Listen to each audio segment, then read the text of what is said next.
Hello, everybody, and welcome to the Circle NSFW. I am your host, Karen Eisenberg, and here we are going to discuss the next 4 episodes, episodes 5 to 8 of the Circle Friends. I am here today with my guest, Ariel. Hello. Hi, Ariel. Ariel is a friend of mine, a noted reality TV fan, and I know that she has lots of interesting things to say about it. So, Ariel, first of all, how are you? Welcome to the Circle NSFW. Thank you. Thank you so much for having me. I am well, and I'm happy to be here. So tell me your Circle story. How did you discover the show? And what had you seen and not seen? I think just like most types of reality shows, I find out about it through the RHAP community. And the Circle was no different. I had heard about it. It sounded interesting. I missed seeing the UK version when it was on YouTube. And I have since seen, I did not see the original, but I've seen about half of the second UK. I'm working my way through that now. So it didn't quite go in order. When the series moved to Netflix, I was very intrigued. It sounded interesting. And I actually have to say that first when I went on Netflix and I typed in search for Circle. I don't know if anybody else has done this, but I came up with a show that I was extremely confused and disturbed about. That was not the Circle, which was not a reality show, but something having to do with, I don't even know what. It looked like a Russian roulette type game, but I got there. And I was very happy that I did. And I watched all of US, which was very fun, and then Brazil, and then France. Okay, great. But I just find it interesting that you're halfway through UK2, because if I were watching UK2, I think I would just be not going anywhere until I was finished. Yeah, no, I'm really enjoying it. The characters are great. And it was more of, I saw the other internationals first, got into those, and am just now working my way back. So it's just a matter of time. No, I just said that because I think UK2, I think it's safe to say this, that of the 5 seasons we have seen, I'm going to go on record and say UK2 is by far superior. All right. Well, doesn't mean the other ones aren't fun, but UK2 is my favorite. I did notice that one thing that's fun is trying to figure out whose apartment is whom's based on the different seasons. And I definitely noticed that Tim's rug is in Nelia's room. Yes, and they changed the wallpaper, but you can see that they are using the same apartments, clearly. And that whole thing, that is fun. So what do you think about this whole idea that they are just using this building and just cycling casts through? And I'm saying this because initially I think it's a great idea. I still think it's a great idea. But my only kind of concern is, because I think I fell into this when we were doing I was discussing with Bobby Goodsby the first 4 episodes, and maybe it's also because they released so many seasons in a short period of time, but I am comparing them to each other a lot, and I am finding them to be a little bit repetitive. And I can definitely see that. Yeah, I think it's interesting to have a controlled environment. There are definitely things that they could do to switch that up, to not make it so repetitive, but absolutely. I think that these first number of iterations, there's almost, and I think you and Bobby talked about this too, that there's many one-to-one comparisons just in regards to archetypes. And I think that, and I agreed with your point of, it's an easy format to put other types of demographics, demographic groupings in the Circle, because you're not having these types of intense physical activity competitions and so forth. So you can play. I'd like to see them play around with that more. Right. And even just in smaller ways, like the whole idea about having identical twins play a character, right? It's a great idea. I loved it the first time. And Nelia is really growing on me, but I think I just had kind of an initial negative reaction to her, maybe because of that, right? They walked in, I was like, oh God, not this again. Right. And it's impossible not to compare. I mean, when you look at, oh my gosh, why am I now blanking on, when you look at Gary, right? And Gary's a fun character, but to me, he's as they say, kind of a poor man's Duma or Chris. They were so much more energetic, and personality, and just at least what we're seeing with Gary is more subdued. And he's fun. He's a good character. It's impossible not to compare when you have such a clear archetype. Right. Right. And obviously in every show, right, we know that there are these archetypes and that they've learned that certain characters tend to get along with other ones, don't get along with others. But this, I feel like, is on such a basic level. They are literally kind of playing Mad Libs, especially because I think because they're from in different countries. They know that only the really crazy super fans are going to see all of them. Right. I think that, and I also think that I think it's very interesting experiment to have the same place again, to have this controlled environment. There have only been a few seasons, so I think if it continues, it could almost be boring if they don't bring in other aesthetic elements. One of the things that I really like, and where they can bring this in more, is enjoying learning, in quotes, about different cultures. You're not really learning about it, but just I'm enjoying just even the different languages, and them infusing some different parts of culture into the games, and doing more of that, I think, could balance out not having, not being able to go to a completely different place.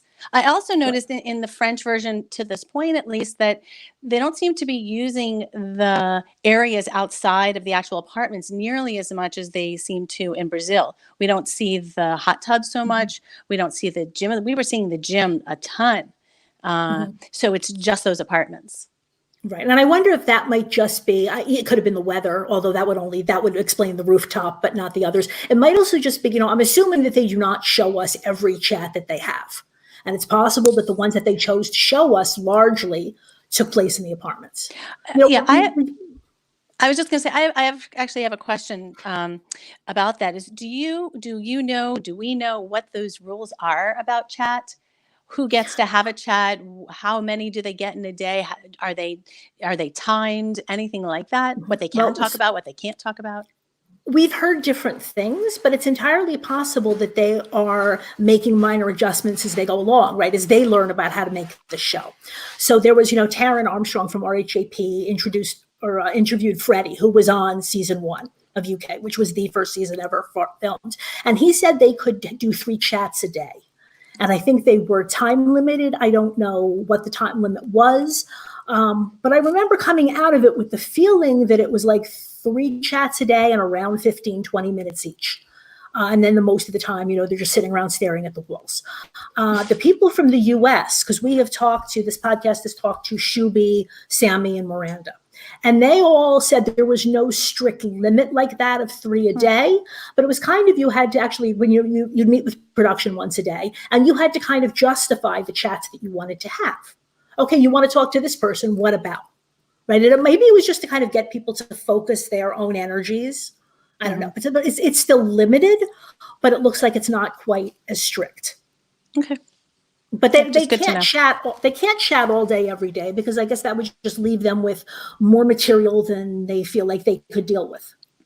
Yeah, makes sense. Right, because if I were playing this game, right, I would be chatting all the time, right? And we see a lot of times of them lying around, reading a book, cooking, whatever. And so I've heard people say this, like, why aren't they chatting more? Like, when somebody says, I think this came up in this group of episodes, that like Paolo and Nelia had never met. Right. Which I still think might be bad gameplay, right? You do want to make sure that you make a relationship with everybody. But if they really limit you to how many people you can initiate a chat with each day, then you can have a situation like that. Right. Yeah. Interesting. Yeah. Good to know. These are the kinds of questions, I'm hoping to get somebody from the France cast on. I mean, no promises, but these are definitely the kinds of things that I want to understand. Yeah. Okay, so as we go out of episode 4 and into 5, we've just seen Nelia, right? We've just seen the twins come in, and they've broken down for us the alliances, right? On one side, we have Romaine with Valeria and Alea, right? And we saw that Valeria and Alea also seem to be developing their own friendship. Ironically, because they're both from Nice, right? Even though Valeria / Maxime is not from Nice, but they have bonded over that. So that seems to be a tight three. And then we also see Gary with Ines and Cedric, right? And I'm not sure that we've seen that those three have a relationship, query whether it's as close, but we basically have 3 versus 3 right now. And then Gabriel kind of floating in the middle. Yeah, and we'll have to Nelia talk comes about in. him. Yes. So it's funny. And, I was going to say, well, so tell me what are your thoughts about Gabriel? He doesn't speak much in the beginning of this. So what do you think of Gabriel? Yeah, well, it's just really curious to me. There's not. I think what's curious is that there's not that much to say, and we'll go through this. But over the course of this block of episodes, there were real opportunities for him to either make a difference in his own game or make a difference in other people's games, and it's just not clear where he's at all. Right. And a lot of the edit for him is just that he comes off as a doof. He's kind of he's kind of being set up to be the clown. He's cooking all the time. He doesn't seem to. It's just not clear. It's a huge question mark that affects the game because he doesn't seem to be because he's bland. Excuse me, I'm removing the cat from the podcasting studio. No, but that's an interesting way of looking at it. I guess it's funny. I didn't see him as much as the goof. I guess the way that I see him, like I said, I see him as a floater. And the whole thing, the way that he's cooking, I saw the show looking at him being kind of fond of him. Look, here's this average guy, right, trying to be this hot guy. And even is he supposed to be like our audience representative on the cast? Are we supposed to relate to him? I think it's more of just like in other competition shows, like a Survivor or what have you, is that there's some people who get a strategic edit and there are some people who get character edits. And I think that he gets a lot of character moments. I just don't find them to be very engaging. Right. So look, people obviously have different opinions. As a character, I actually like him. From the standpoint of strategy, I agree with you. And maybe I've been giving him too much credit. Because like I said, I've been calling him a floater, and being a floater is not necessarily at all a bad thing. It is a legitimate way to play a game. It's a I don't want to get ahead of myself. It is a legitimate way to play a game. At the same time, though, there are moments in this block where it really could be that he could make a difference. And it goes back to your point and the topic we were talking about before about how many chats does anyone have. And it's not clear to me that people are pulling him in to be a number where it could really make a difference. But we'll get there. And you're right. Certainly as we go through this block of episodes, it's definitely true. I'm saying like after episode 4, right, especially given that Gabriel didn't even come in at the beginning, that at least at that point I was giving it. But you're right, as we go on and we will see that by the time we get to the end of episode 8, he's still kind of floating. And like you said, the point at which he should have stopped floating was some point in the middle of this, right? If not before. Yeah. So I think, right. But in terms of who we like and don't like, that's personal. And I also have to just give my, disclaimer here, which I always do, is that this is an edited TV show, right? When I talk about liking or don't liking somebody, right, it's just the person I saw on the screen. People say certain things that they can't necessarily take back. But in terms of just saying, I don't feel like this person is not engaging me, or even if it was something that they said. Anyway, I'm not finding my words so well right now. But the point is that you just have to realize that these are the characters on a screen, right? These are not actual people. They're played by actual people. But like I said, I feel badly for being so negative on Nelia, because as we kind of get back into that. She comes in. She comes in hard, right? She comes in to a group and kind of, if it wasn't in the own apartment, kind of like, throws the door open and says, "Hey, everybody, I'm here," without kind of getting a sense of what the social structure is. So, and I think that be based on the picture that she chooses and kind of the character that the boys are playing her is this big personality, and that can be fun. I think even in person, when somebody with a large personality comes into a circle of people, it can be fun and exciting. To other people, it could be off-putting, Right, but absolutely. and when you don't have even, those nonverbals at all, then it can be the same type of situation in even more and in even more an exaggerated way, because you don't see anything else other than the text and the picture. Yeah, that's definitely true. And that's one of the things. So I wanted to ask you, and I'm not doing this to put you on the spot, but are you able to tell Edmundo and Zhao apart? Because I Oh, can't. yeah. And that might I be don't. relevant. Yeah, no, I haven't. Honestly, I haven't tried. So the answer is no. And if I could, actually have twin sisters who are identical. So I'm a pretty good judge of being able to tell two apart. Uh, and if I looked closely enough, maybe. But when I look at them, I see Nelia. Yeah. No, and I just asked because there seems to definitely be a dynamic where in many times you see kind of one person rushing up and one person trying to pull back. And my question was, I'd love to know whether one is always the more, dynamic / overbearing, and the other one is trying to pull them back. Yeah, that it is an interesting Or question. right, or are they change, or are they? And also, it seems one of them has a lot more just general knowledge about the world than the other one does. Mm-hmm. And there have been some discussions. So again, I just wish I could tell them apart because they are not just the twins, right? Again, you're the sister of twins, right? I don't want to Right. No one ever. the twins. They are people. I But agree. in this case, I'm having a heck of a time Yes, doing no, it because I just agree can't with tell them you. apart. Yeah, I can. Right. You don't want to be known as the twins. That's not really a pleasant thing to go through life as. So I agree with you. I did not. Yeah, it would have been. It would be interesting to see which one is, whether it's more worldly, or one of them is definitely kind of wants to go in more aggressively, and the other one reins it in a bit. And there's definitely some funny behavior with the two of them that I'm sure we'll talk about also. But yes, I don't. The answer is no. I cannot tell them apart. Right. Okay, so when we start this, when you come into episode 5, that Nelia is checking out everybody's profiles, and that they get to invite one person to a first chat in an intimate location. So just in case there was any chance that Nelia would actually just want to maybe, talk with the girls or try to make a friend, it's like, nope, we want you to go flirt with somebody. And like you said, it probably didn't take a lot of encouragement. Because Nelia immediately, chooses Romain, and then goes in hard in terms of the flirting. Right. Oh, and I loved.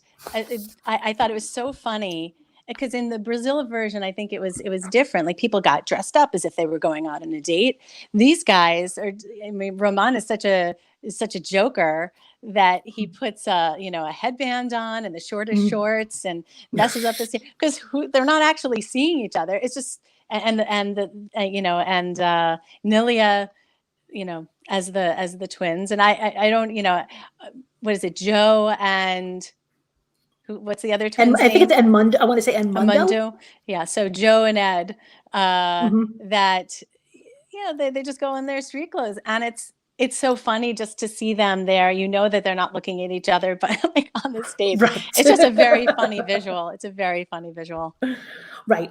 And you're right, like I said, especially that shot that they have discovered, I think, since US, where the two of them, when they're in the influencer room, right, they're in two rooms looking at each other. That's great. But there's a wall in between. Yeah, it's a wonderful shot, and they use it repeatedly. But yeah, and query again, and I always wonder with these things, because we don't know, is there a cultural thing, right, that the Brazilians are more dressed up than the French, or is it just the specific people that they cast, because we have no way to know?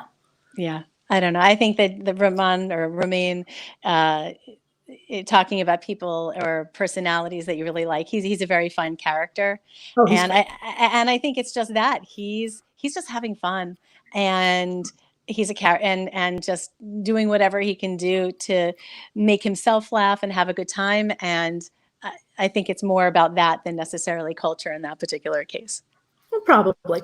So Nelia comes in, flirts hard, and it's interesting. And Romain, I keep calling him Romain, like Lennis. I'm sure that's not right. I don't speak French. Roman. I'll do my best. Immediately tells her right? Rather than flirting back, says, he's like, I want a friend. I've already got Valeria. I don't want to upset her or anybody else. So he tells her pretty quickly that, happy to have a friend, but I'm close to Valeria. Yeah, he gives up the goods very quickly. And again, to your point, and Nelia is very direct with her questions. I don't think it's necessarily, and this is sort of a theme I do see with Roman, which is that it doesn't seem to me that he has watched a lot of reality TV, that he is a very fun character. It just seems kind of, I don't know, naive or simple-minded when it comes to what certain things you say can affect why presumably you're there, which is to win the game. And in this particular case, I was thinking about how, Nellie is very direct, right? I think the questions were kind of like, who are you aligned with? Who do you have issues with, or whatever? And he, as you said, he came out and just said who those people are. And on the other hand, and that could come back to bite him, but on the other hand, if he lies, then that also could come out and be detrimental if Nelia leaks that out. So if it was possible to be vague, that might have been the best strategy, but that might not have been an option. Right. And with this case, I mean, you're right, you don't want to give up the whole game, but just saying I am close to Valeria, I think Nelia would have heard that from probably almost everybody, even outside of Team Winner. Right. So in this case, I don't have a big problem with it. But like you said, there is always kind of a fine line between you don't want to lie. And more than that, you want to bond with this new person. Right. So you want to give them some information so that they will in return in the future give you information back. You just don't want to go too far. But you see the thing, but you're talking about the way that Romain is doing this, just Roman. I'm going to be horrible with this. You feel, but when I'd just like you to elaborate like why you think about it. He hasn't seen a lot of TV because I'd just like to hear what you're talking about because it's something that didn't occur to me. Yeah, well, I think that it comes up, and I'm sure we'll touch upon it in a couple of these scenes with him a little bit later. He just seems to not be putting pieces together that, especially when you don't have, a lot of times people will say, your actions have consequences. In this case, there aren't actions other than the texts themselves. So words matter. We all know words matter. And I think that there are times where he shares information or speaks in a certain way that's not advancing his game and actually unnecessary. And to somebody who is a little bit more strategic minded or seasoned with watching reality TV, it seems kind of like 101 type of knowledge or behavior. So when it comes up, I mean, please flag those for me. Will do. Because I think you're more critical of his game than I am. But I'd really like to hear it because I kind of have the opposite reaction to him, almost in the sense that I thought that he actually understood the game decently well. And his personality, initially I liked him a lot, and I will probably like him a lot at the end. At this point, I'm finding him a little bit much. And that's where my mind has been going more than strategic issues. Right. So let's keep flagging those as those come up because I really have not been paying so much attention to that. You got it. Okay. So Roman and Nelia is over. And the next thing is Valeria sees that Nelia had chosen Roman. So she chats Alea, right? And really starts laying it on thick on how much she likes Roman. And just bonding that relationship more. So my question was just watching this made me feel like, and this is a larger issue with catfish. And we have talked about this, or I spoke to this about Bobby last time. I've said it in the past, how difficult it is to catfish, how hard it is to really play another character. Valeria, I believe at this point really is just getting into this character, in the way that a real actor would. Yep. Maxim really is, in his mind, when he is in this game, turning into Valeria. And it's amazing to see. Does that mean that Valeria wears a bathrobe 24/7 also? Because that's something that I noted. Well, maybe this is what happens, when you spend 23 hours a day locked up in an apartment with nobody else to talk to, you end up living in a bathrobe. Right. Right. We've never seen that happen in any other context, right? No. I think, no, Maxime, to me, is an evil mastermind with more emphasis on mastermind than evil. I think of all of the seasons that I've seen, is a standout strategist, bar none. I think he understands how this works and how to use people to not just to his team or alliance's advantage, but to his advantage. And to me, he's a front runner. Yeah, absolutely. And I did not have high expectations going in. No, I didn't either. He wasn't a particularly attractive character initially to me. And I'm not a big fan, or not that I'm not a big fan of Catfish, but I do take the points that you and Bobby were making on the last episode about why does this matter? Not only why does this matter, and right, we're not looking for the mole. And in fact, you can, if you think somebody is a catfish, use that to your advantage. Bring them to the end and say, and if that matters so much to people, say, look, this person's not real, and here's what I think, and and what have you. I don't see it as mattering, other than the only thing I can think of is that and it's hard to kind of disassociate these things, but it's a popularity contest, right? You're ranking on who you like more, as opposed to they haven't quite gotten it to some degree strategy-wise of how to rank people to get yourself up to the top. So with popularity, if you are ranking somebody who's an imposter, basically, as a catfish, and you get duped, then it might be very embarrassing. That's the only thing I can think of, because otherwise, who cares? Right. Right. And clearly, and I think, and Bobby, I think, also said this the last time, that there is, people do, I think, on some level, seem to conflate, right? You want to be able to trust your allies in the game, right? And so if somebody is lying to you about who they are, maybe they're lying to you about other things. And clearly that's not necessarily true. But I wonder on subconscious level, right? That's why people tend to default to, like you said, try to play the mole. Right. I could see that too. That makes sense. Okay. So actually, one other, I was also going to say that that this also came up on the podcast with Bobby, and about how the circle in general, to this point at least, the strategy has not advanced to the point of anywhere close to where some of the other reality shows are. And I've often wondered, if you didn't have in Survivor a Richard Hatch right off the bat, right out of the gate, that maybe that would have been a slower roll to where we got strategy-wise in the Survivor series, similar to this, that people, it's almost like artificial intelligence, right? You put it out there, the machine learns from the machine and gets smarter as it goes. And I think that with the circle, since we didn't really have, to my knowledge, and again, I didn't watch the full UK yet, and it's not clear how much these players have watched what came before them, but there's not this like learning from before, and maybe that's why it's taking a little bit more time for this to become more strategic as opposed to a popularity contest. Right. Although on the other hand, remember that this is not really, this is season 5 of the Circle International, right? Which really isn't a thing. These are 5 games that have been played in 4 different countries. Okay, they're played in the same building, but in the sense that this is kind of like Survivor Borneo for the US and Survivor Australia's first season. And, that would be my argument, is that only crazy people like us are actually watching these all together as being one huge whole.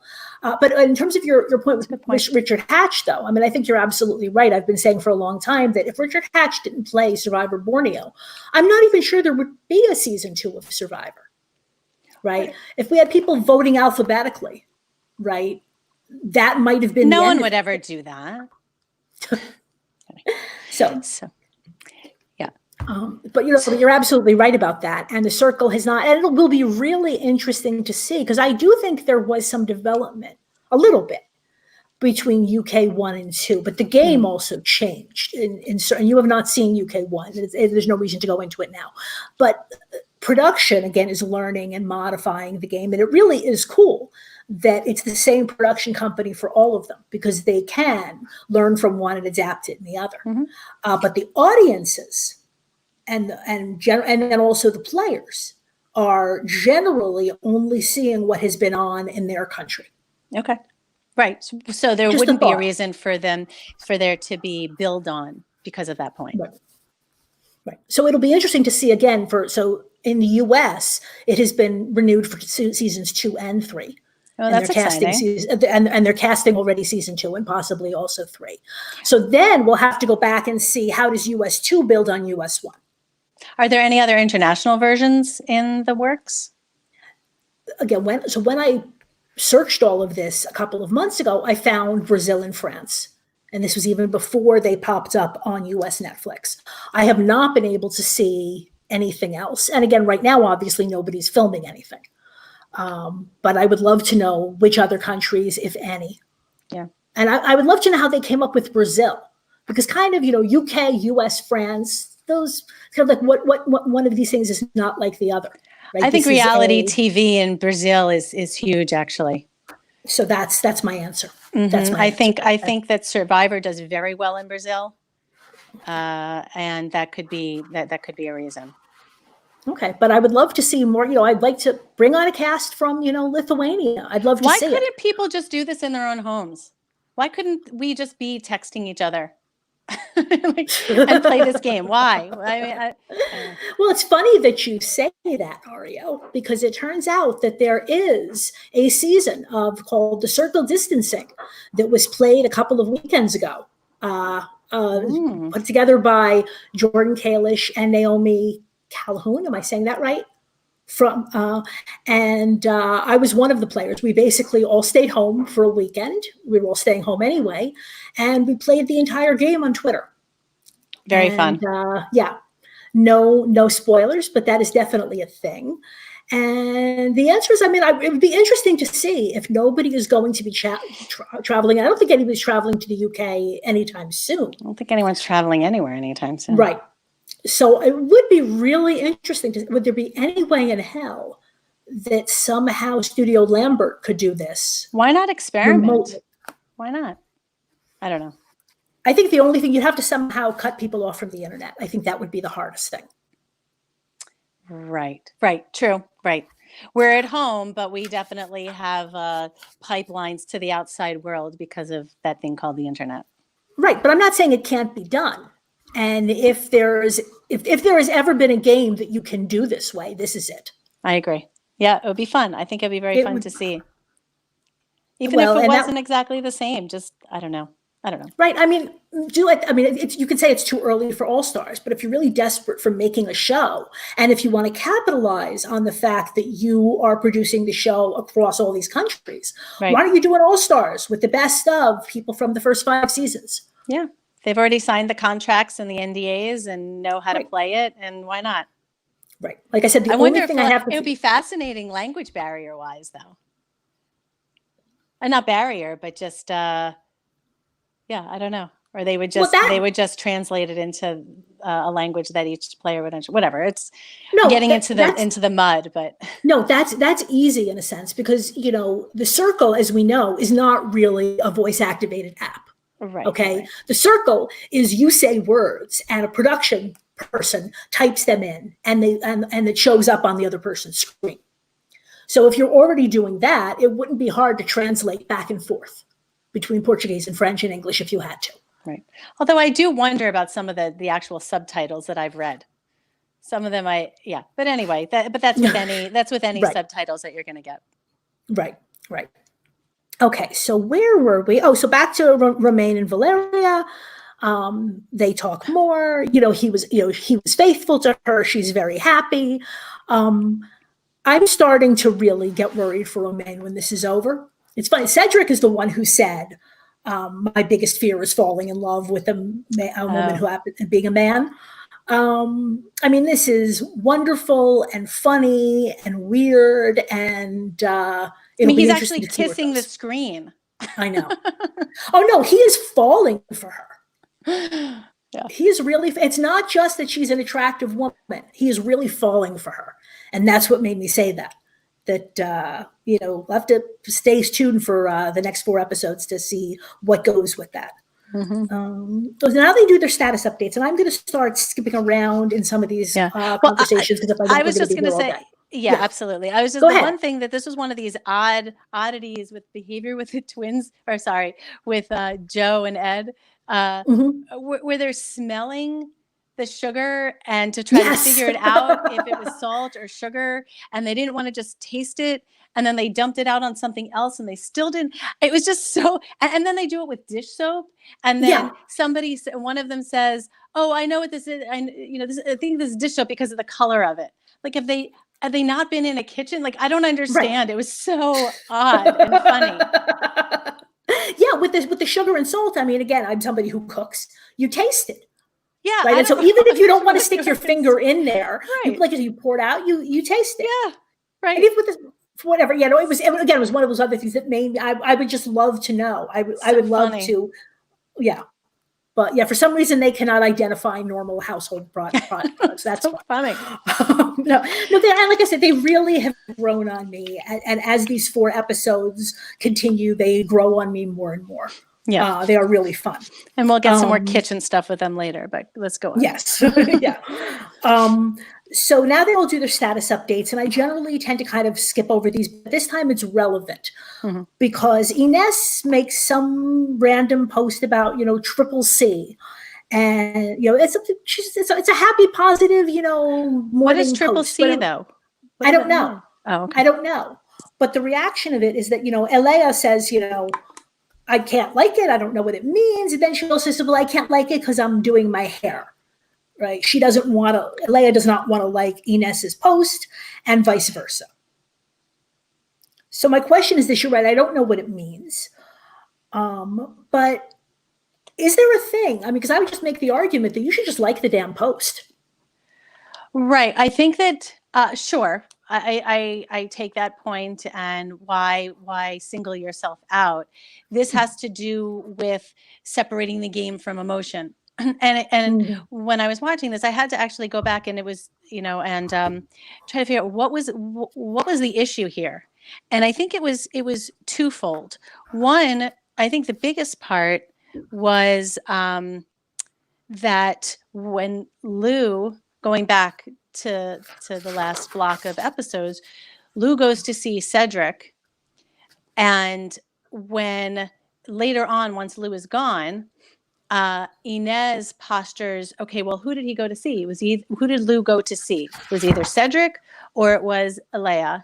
And Ines says, I think, you know, or says something about like, well, it was probably Elea. And Cedric agrees by omission. Right? He doesn't really say one way or the other, but he whatever he does or doesn't say indicates that, yes, Ines is talking the truth, that Lou went to go see Elea, and that that puts Elea in this hypocrite spot because she's denying that it happened. Right. You know, this definitely comes on the heels of the things that happened in the first batch of episodes. There's no question.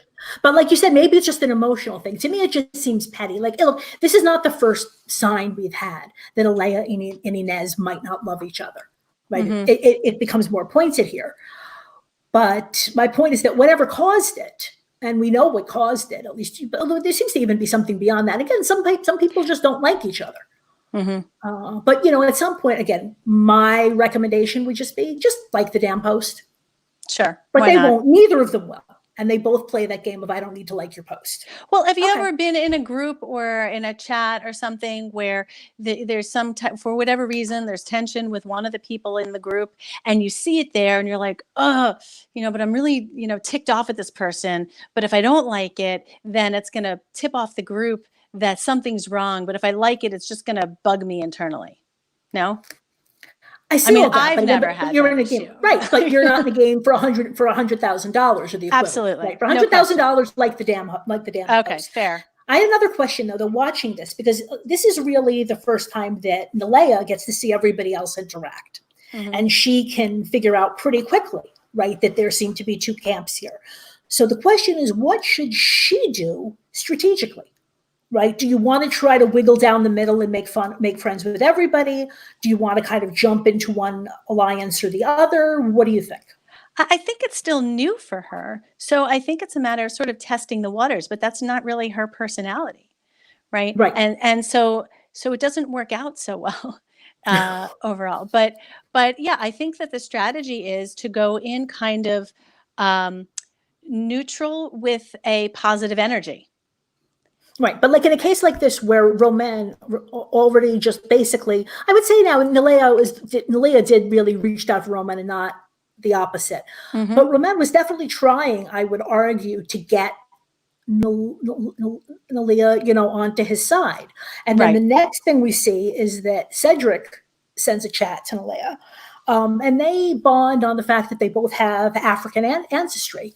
And Nalea turns around, does a 180, and says, you know what? Cedric is our number one now, not Roman. Yeah, it's not clear. And it would be, I feel like it's these types of points where maybe there were other chats or information that we just don't get, because there just seems to be information missing as to why certain, judgments are made by one player or another. Right. And some of it might just be personal. Right. It's possible that, Nalea feels kind of rebuffed by Roman. Here's another guy who's flirting with me, right, who's not saying he's close to somebody else. Okay, he's my number one now. But that's kind of where we're going to. Nalea is, at least for right now, seems to be putting herself more on the Inez, Cedric, Gary side of things, or at least the Cedric side of things. And I'm just kind of guessing that the rest of it is going to follow from it. Okay. Maybe I'm moving too fast, but that's my feeling. Yeah, it's that one was a confusing one. I agree. I would personally try to sit back for as long as I could before I made that kind of decision. Right. But we and don't like you know said, maybe she did. Right. We don't know how long it was. So we don't know which other chats have happened. Right. We don't know. We don't know what the rules are as far as, like, all right, you got to jump in here now too, as far as, production or what have you. That I would hope that they don't do. I mean, obviously they could, but I would hope that they don't push you to make moves that you're not ready to make. If this is your first day in the game, right? I think that just trying to be nice with everybody, like you said, nice, positive energy, try not to take sides. Okay. But so we come out of this, it looks like Cedric is going to have Nalea as a number, at least for now. Then we have this tag the player game. And I wasn't going to go through all of this, but tell me which parts of it you think are most relevant. Yeah, I don't, I'm trying to, wasn't there one part where, this is with, was this the one no, Nicholas is already, Nicholas is way gone. I just had his name in here because, it was another point when I was thinking about Cedric's game and why people were thinking that he was hypocritical, in addition to the Lou issue, was that there was I think it was about one of the nudes, if it was okay to post a nude, and Cedric and Nicholas, who was already on the outs with everyone else, were the only two to like that post. That's going back a bit, but I was just kind of trying to remember why people were calling Cedric out so hard as being a hypocrite. But I don't think I have anything on that actual particular game. Yeah, the only thing that really came up was that the discussion that Nalea tells everybody, again, in a slightly abbreviated and maybe exaggerated telling of her conversation with Cedric. Right, and she says, that you didn't. Again, we didn't go through these entire conversations, but that Nalea claims that you tried to kiss me, you're upset that I didn't choose you, all of that. And like you said, that's another just Nalea being Nalea. Yeah. I mean, is there more to it than that? I don't think so. And again, it's not clear if they're doing this. It's this separation between like, is this strategy? And they're trying to make Cedric look bad, because if they're actually, as we're saying, that trying to work with him, that's not Right. conducive to that. Or is this sort of like I don't see it as anything other than calling him out, saying that you said that you would kiss me if the next time we saw each other, and it just puts Cedric, on the ropes to have to respond to it. It does Right. not But again, doesn't look good for him. and it makes no sense, like Right. you said, from a gameplay standpoint. First, it was Romain, then he was with Cedric, and now suddenly, for reasons again that we have not seen, there might very well have been reasons, For but we have not Nelia. seen any reasons for why Nelia has made all these moves in this, and it all seems to be part of it. It's in one day. Right. Yes, we're not seeing it, but we can definitely get the sense of what Nelia's the personality that they're bringing to Nelia, which is aggressive and forthright. Right. And that, and that for all different reasons can be off-putting, especially when you don't have any other communication signals. Right. But it's not just aggressive. It's also that kind of, irrational. Mm-hmm. And again, I can't say too much because we haven't seen everything that may have gone in the middle. But Yeah. for right now, Nelia seems to be, like you said, very aggressive and a little bit random. Mm-hmm. Agreed. So finally, Cedric chats Romain, and they have the chat that we kind of knew we were building to. And these two are also very forthright. Mm-hmm. Cedric just starts with Romain and says, basically, what's your problem? I'm nice to everyone, and you call me a hypocrite. Right. Well, I don't Romain think that Cedric felt Romain was being very forthright with him. He didn't get the answers that he wanted. No, am I wrong? Right. Do you think? No, I hear you, but Yeah. but Romain responds here. I feel like he's being pretty straight. He says, "I don't know why you're playing every side, right? I can't play with somebody like that," and he leaves the chat. Now, this obviously, if this is what you're talking about, questionable strategic moves, this is definitely a questionable strategic move. Yeah, that was it. Yeah, it definitely falls into that category. It was not one that was flagged in my mind when we were talking about it earlier. But yeah, I agree. That could be put in there also. Although at this point, and we'll see it get that much stronger, team winner has already come up, right? So in his mind, in Ramon's mind, he has this solid 3. Although if you do the math, 3 is 3 into 8 is out, right? 3 into 8 is out. Yeah, not that many, but yes, exactly. But that point, right, and it goes along with what you're saying. Strategy wise, he feels so comfortable.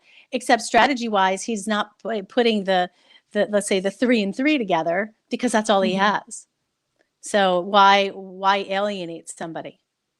Right, and it's fine that you've got your solid 3, but there's no reason to just randomly alienate. But again, are he and Cedric ever going to be able to work together? Probably not. But there's a way to deal with this conversation other than just says, I can't work with you, and leaving the chat. Right. It's almost like, again, this goes to the personal, where Romain and Elia in particular in this case have also become buddies. And I think Romain feels that Cedric is kind of throwing Elia under the bus, that he's making her look bad, that and also, I think Inez, unless I'm getting this all confused, saying that you're getting close with one woman, but then you're saying you're going to kiss another one. I think that there might have been information about, maybe Romain believed Elia that Lou didn't go to see her. So it's almost like defending your friend and thinking of the personal side of it again, and not the strategic. Right. Right. I hear you. But so this will kind of continue into the next conversation. Now we have Inez is trying to figure out why nobody seems to trust Cedric. And so she chats with Gary. So I think this is kind of where you were going, that this is the next development of this. Right. Yes. Exactly. And Inez says, they flirted too, but she doesn't seem she just thought, she didn't see that as a strategist thing. She just thought that they were kind of having fun. And I think she's right. Yeah. About that. Yeah. No, what I noted was, he was put in a difficult position when he was asked about, I really think it goes back to this lie about Lou. and that's where this kind of started. And it's very simplistic, but they don't have, even if they are chatting a couple times a day, they don't have that much to go on. So you just go with what you have. And it was a difficult position for him to be in, because if he says that Lou had come to see him, there, and it goes back to your point about, and I think this will come up again with Bobby, about these exit videos, that if he says that he's the one that Lou went to go visit, then therefore he's the sketchy one. So he takes that opportunity to put it on Alea. It was really a lose-lose kind of situation. Right. And the reality is that after those first ratings, Cedric, Inez, and Gary were all in a good spot. You know, I wrote, I noted that Inez is out of the loop. So she starts a private chat with Gary to figure out what the deal is with why they're having issues with Cedric. And Gary says something about how Cedric has been flirting with everybody. Right. Right. And now that's another issue thing, the whole thing with Gary. And I'd like to hear where you think of this, because I'm kind of two minds on it. It seems, and I don't remember if it was just in this conversation, I think it comes up again later, that clearly Gary, right, likes Cedric, right, in the sense that, you know, would like to date Cedric.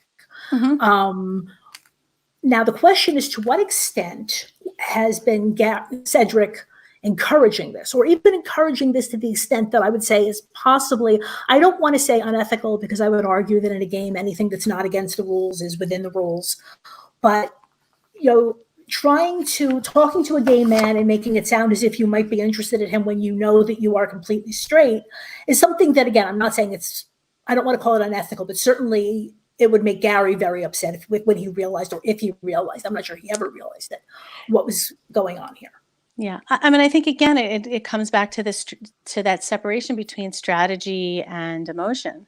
And there have been plenty of, you know, people who know these games and relationships like the back of their hand, could cite them much more readily than I can. But there have been plenty of times, whether it's, you know, a male to male interest, or female to female, or female to male, or male to female, that you take advantage of what you can take advantage of to advance yourself in the game. And I don't think that, I think that's a trope that happens. I think Cedric, it's pretty clear that Cedric sees this as strategic. I think there was a scene, if I'm remembering correctly, of Cedric in the gym, and it's clear that Gary is interested or hitting on him, and Cedric says outright that, like, all right, well, you know, that's great that he's interested in me, and I think that he's a little flattered too, which is a positive. So, you know, he's just like, all right, well, I'm going to play into that. And I don't know, you know, ethical, unethical. I don't feel like he was, you know, it wasn't to the point of like leading him on and going on and promising things and, you know, professing love and whatever. Unethical may have been the wrong word. I guess I see it as something that could blow up in Cedric's face. Sure, any of this could blow up in anybody's face, but especially when you're talking about attraction and sensitivities, and yeah, you're being vulnerable when you're saying that you like someone. That definitely falls high in that category. Right, and it might just be me reacting to Gary, who on the one hand is not maybe as big a character as Chris or Dumarescu, but he seems like a really sweet guy. Oh yeah, right, and absolutely. Just seeing him be kind of crushed by what happens to him in the game, maybe that's why I want to defend him a little bit. Well, even though, like you said, look, Cedric didn't do anything wrong, but this chat was in. But I guess what I found this chat interesting. So Inez chats with Gary, and then she brings Cedric in, and she says, and I think she's right about this: "You two are my allies. I like both of you. I need you to like each other, right?" And they do hashtag Team Habibi. So that at least it looks like we may have now two alliances of three people each, Team Winner versus Team Habibi. Right. And then you have Gabriel, right? Well, Gabriel and Leah, but Gabriel, who's been there a little bit longer. Yeah. that's that question mark for me. Like, where is he in all of this? But Right. we'll get there, Right. or we won't. And same question. I'm not sure with Gabriel whether he's playing well or badly, in the sense that he is just kind of staying out of all of it. See, and I don't think that's necessarily a bad way to play. If you can get away with it in the game, just be everybody's friend. Yeah. Right. And then it's like the whole thing with, Big Brother. A lot of people say, fall asleep for the first half of the game. You can't do that in a game like this. But the same idea applies. I would personally not want to throw myself in with one alliance or the other before I have to. I guess I would just wish that if there are chats that ended up on the cutting room floor involving Gabriel, I would have liked to see that. I mean, always if something isn't in the show, it means that it was inconsequential. But for just character development and understanding where he fits in the social dynamics here, if they exist, it would have been nice to see. Right. And I'm assuming, like you said, that if there was something really consequential, we would have seen it. So I'm just assuming that either people are not chatting with him, which is bad, or he's just kind of friends with everybody, which to me is great. Yeah. Or he's inconsequential and he's just there for the gags and the laughs and the being a doof. Okay. And that is again something that they try to cast for, right? You need somebody who's going to be fun to watch and do funny things. Although I think again that Ed and Joe also kind of pick up some of the slack from that, which is fun. Very differently though. I mean, they're funny and they have energy to them. And the fact when you do have these duos that are in there and you can play off of each other, that brings it to a totally different level than when somebody's just talking to themselves in a room as if somebody else is there. And, there's only so much you can do with that. But if you have your brother to play off of, or your mom or your son or whatever, then that just brings another element to that particular video when you're watching it. Of course. But we're about to see just how important it is in terms of figuring out where Gabriel stands, because they have their next ratings. Now, this time there's not going to be any influencers, right? You're going to rank as usual. Nalia can rate but not be rated, just like in general when it's your first round of voting. But now we're just going to rank everybody, and then only the lowest two people in terms of the ratings are going to be in danger. And then everybody else is going to get a vote. Mm-hmm. So for what it's worth, Valeria is a number 1, Gabriel is number 2, then Ines, Romain is number 4, Gary is 5, Alea is 6, and Cedric is 7. So obviously it comes down to Alea or Cedric, and it becomes clear pretty quickly if you're looking at this that Gabriel's going to be the deciding vote. And that is in fact what happens. Right. But they have to make this choice, very publicly. And for everybody else, I don't think it's a huge deal. Maybe they would not want to do that quite so openly, especially with, with Team Habibi. But everybody votes the way that they are expected to vote. Gabriel makes the decision and he sends Cedric home rather than Alea.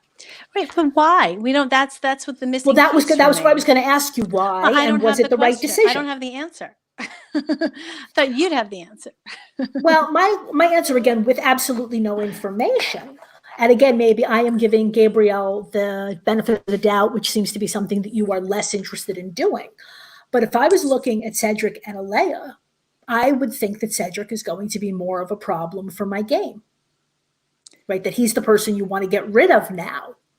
Yeah, because he is very strategic. I'm not saying that Alea isn't strategic, right? But she is not threatening in a way that, and I don't want to, and I'm afraid now because I'm saying this word and I understand could be a racial aspect of this, but I'm saying threatening in a good way.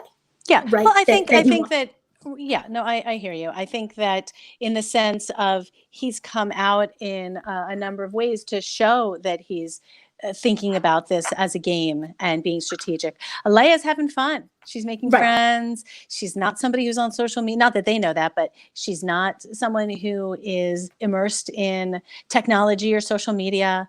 And she's there for the fun of it and to make friends. So and so obviously, if you're a player, the person you want to get rid of is Cedric. Except that and again, these are just unknowns. If Gabriel is aware that there's this team winner, with an S, to this point, and therefore then there's these three of Cedric, Gary, Inez. Haven't Gabriel and Inez hasn't he sort of tried to connect with Inez, or is that not? I thought that there was some kind of flirting going on between the two of them. But that was the thing. I mean, I felt like that they get along well. Again, that it's not an alliance, but they certainly have a relationship. Right. So if he has a relationship with Inez, it's not clear to it's not clear to me that he has a relationship with anyone, but and especially not on team winners. So if he's voting, it's either he's not thinking about it, or he's letting other things supersede a particular type of strategy or thinking about an alliance. Because if Gabriel likes Inez and sees and is trying to cultivate that as some type of connection, then Cedric is on that team, and you've just taken away a number to keep her and possibly yourself safe. So that I agree with you that I don't think that Gabriel is playing on that level. But I do think he's playing on the level of, this is one person that I'm kind of afraid of a little bit as a strategist. I feel like they could do well in the game, whereas Alea, she's just there to, I think she's more strategic than she might look at first glance.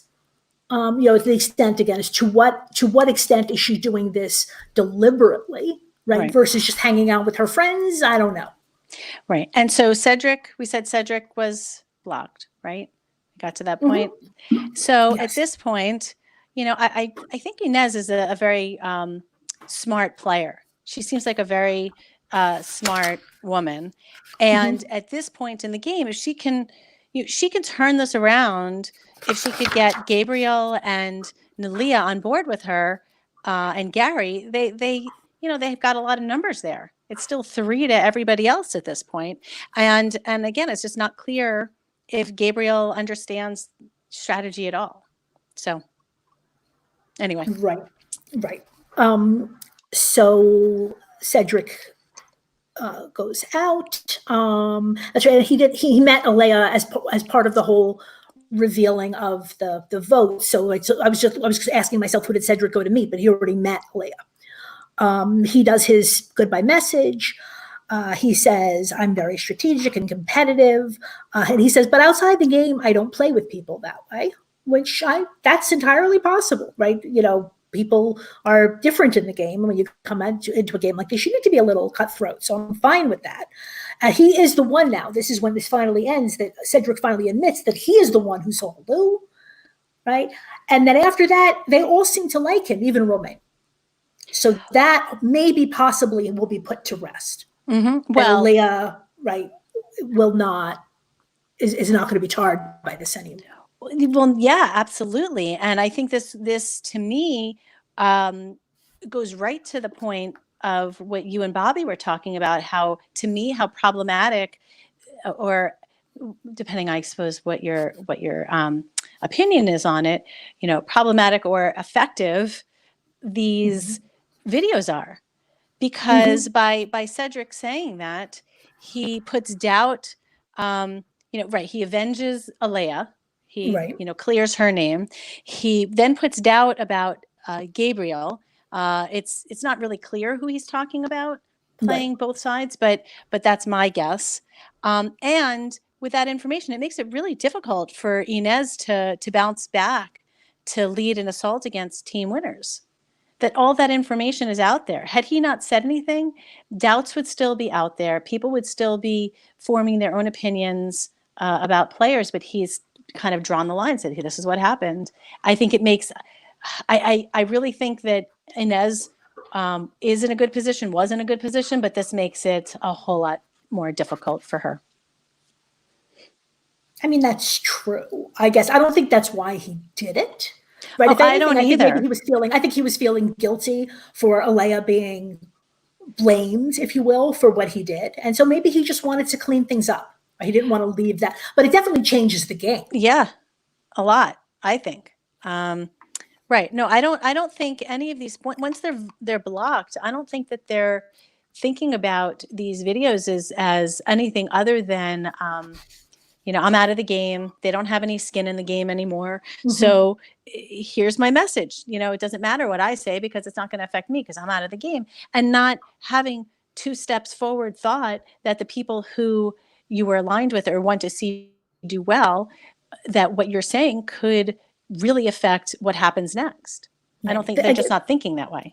This message didn't bother me all that much. Like you said, it certainly has implications, but I think we're going to see it much more later when Gary leaves, where this is another case where I feel like production should not have allowed that to happen, but we'll get there in a minute.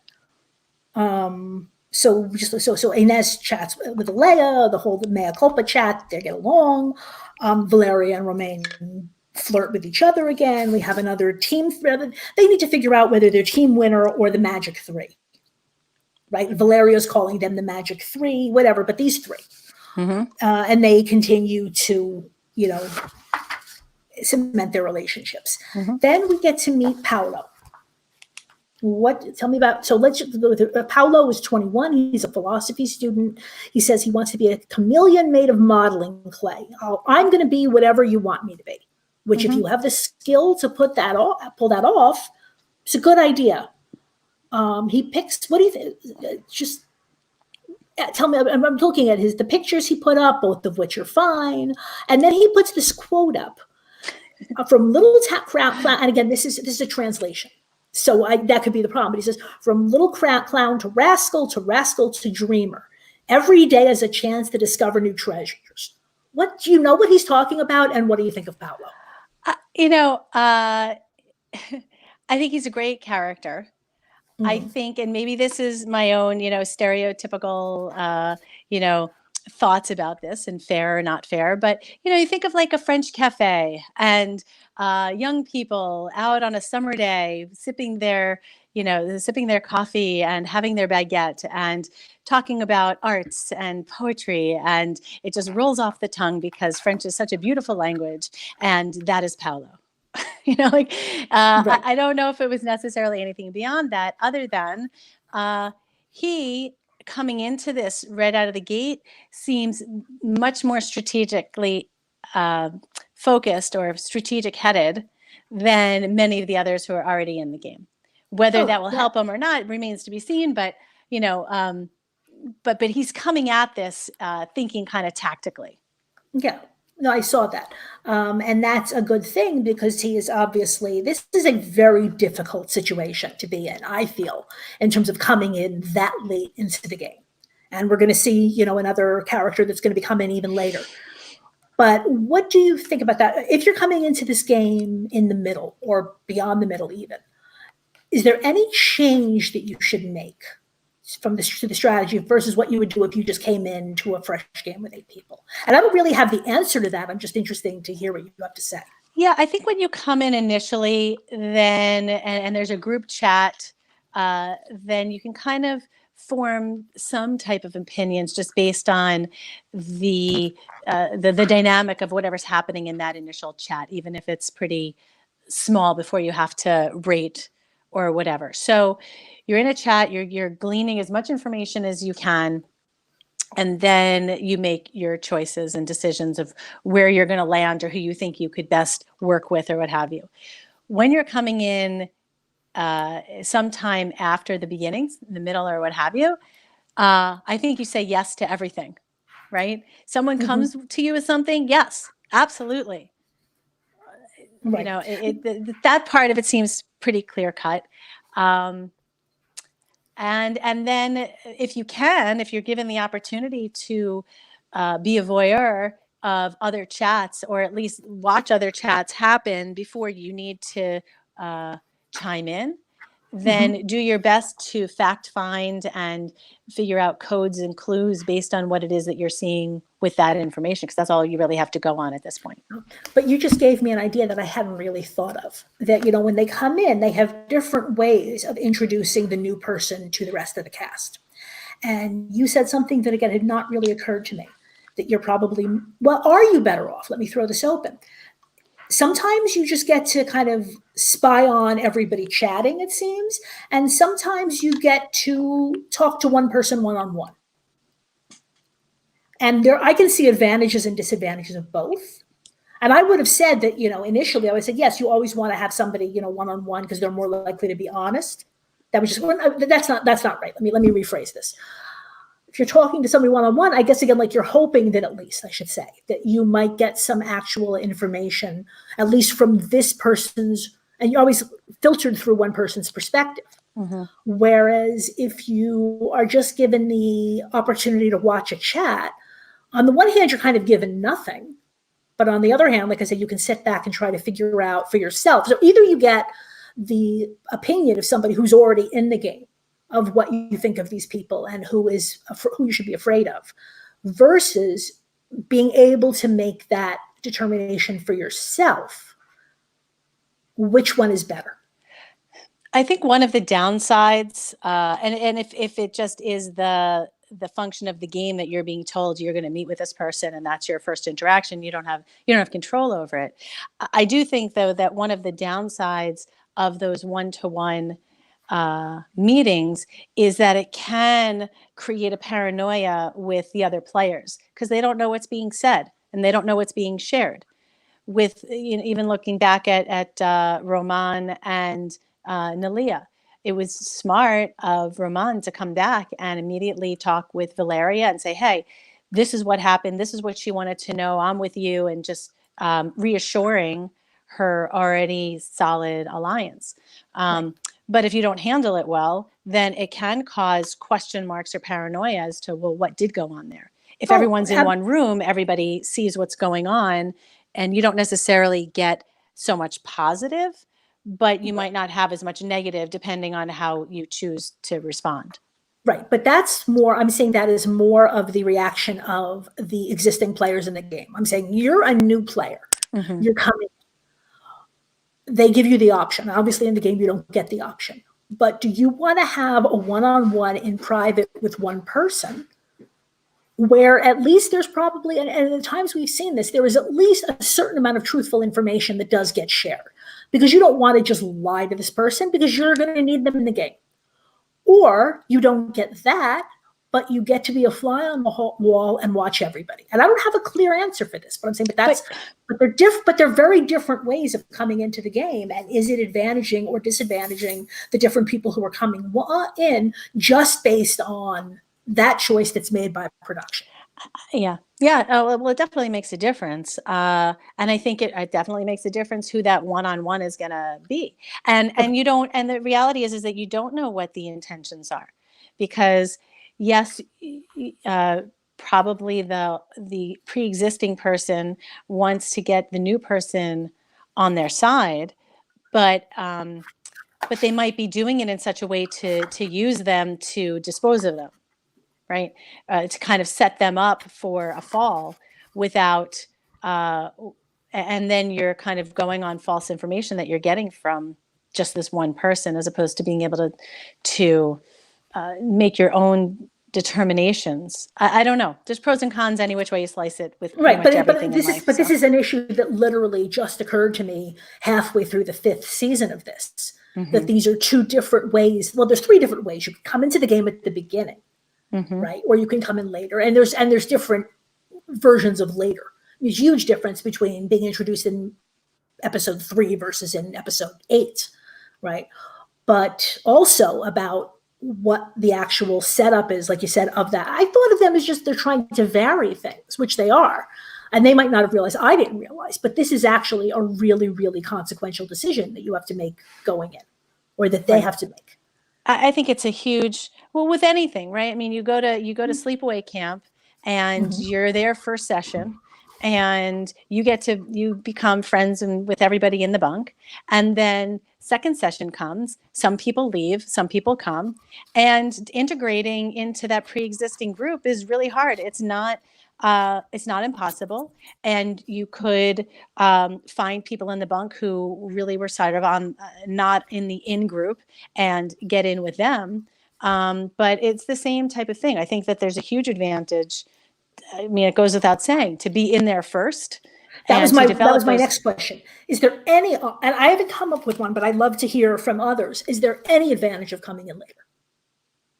The answer might just be no, but I'm trying to think, is there any advantage of coming in later?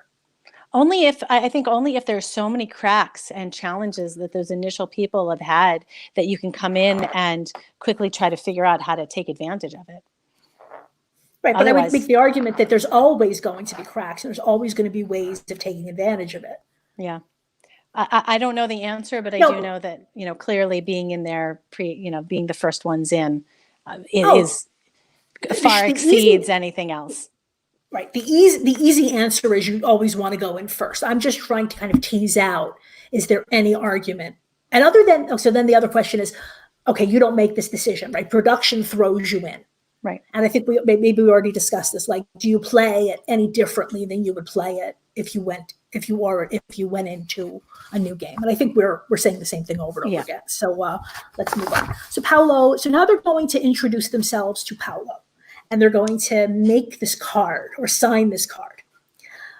This is interesting. They haven't done anything exactly like this before. And now there's this whole issue about you have both Nelia and Valeria are playing women, right?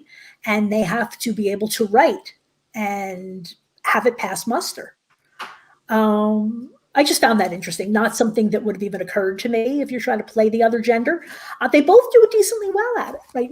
I guess it was Gabriel takes a look at Nelia. There was one person, I think it was Nelia, who basically says this is a guy. Yeah, right? But generally, it's Gabriel, right? That he gets it. But everybody else, they did a good enough job. It was fine. And then Paolo gets to send a gift. Right. To one person. Is there anything else in those messages we want to? Yeah, I was just going to ask. There were a couple things. One is, how's your handwriting these days, Karen? I know, right? I used to. It's very different now than it was a couple of decades ago. I used to have great handwriting and could write in cursive. It hurts my hand to even try to do that now. If you don't use it, you lose it. My handwriting is awful. Who needs to do handwriting? So, first of all, so there's that. So if I wrote something, I don't know if they would think I was male or female, but they probably think I was in 4th grade. And and I also just want to say, like, Alea's handwriting, gorgeous. Like that. I didn't expect anything different from her, but I would love to have handwriting like that. Yeah. And then the other, and I was just also going to say, this is also one of those places where this weird thing came up with, it's so funny with Joe and Ed, and let's put a piece of candy on there. Let's yes. And then the kiss. They had to do like a trial run with the kiss. Let's do a trial run with ketchup.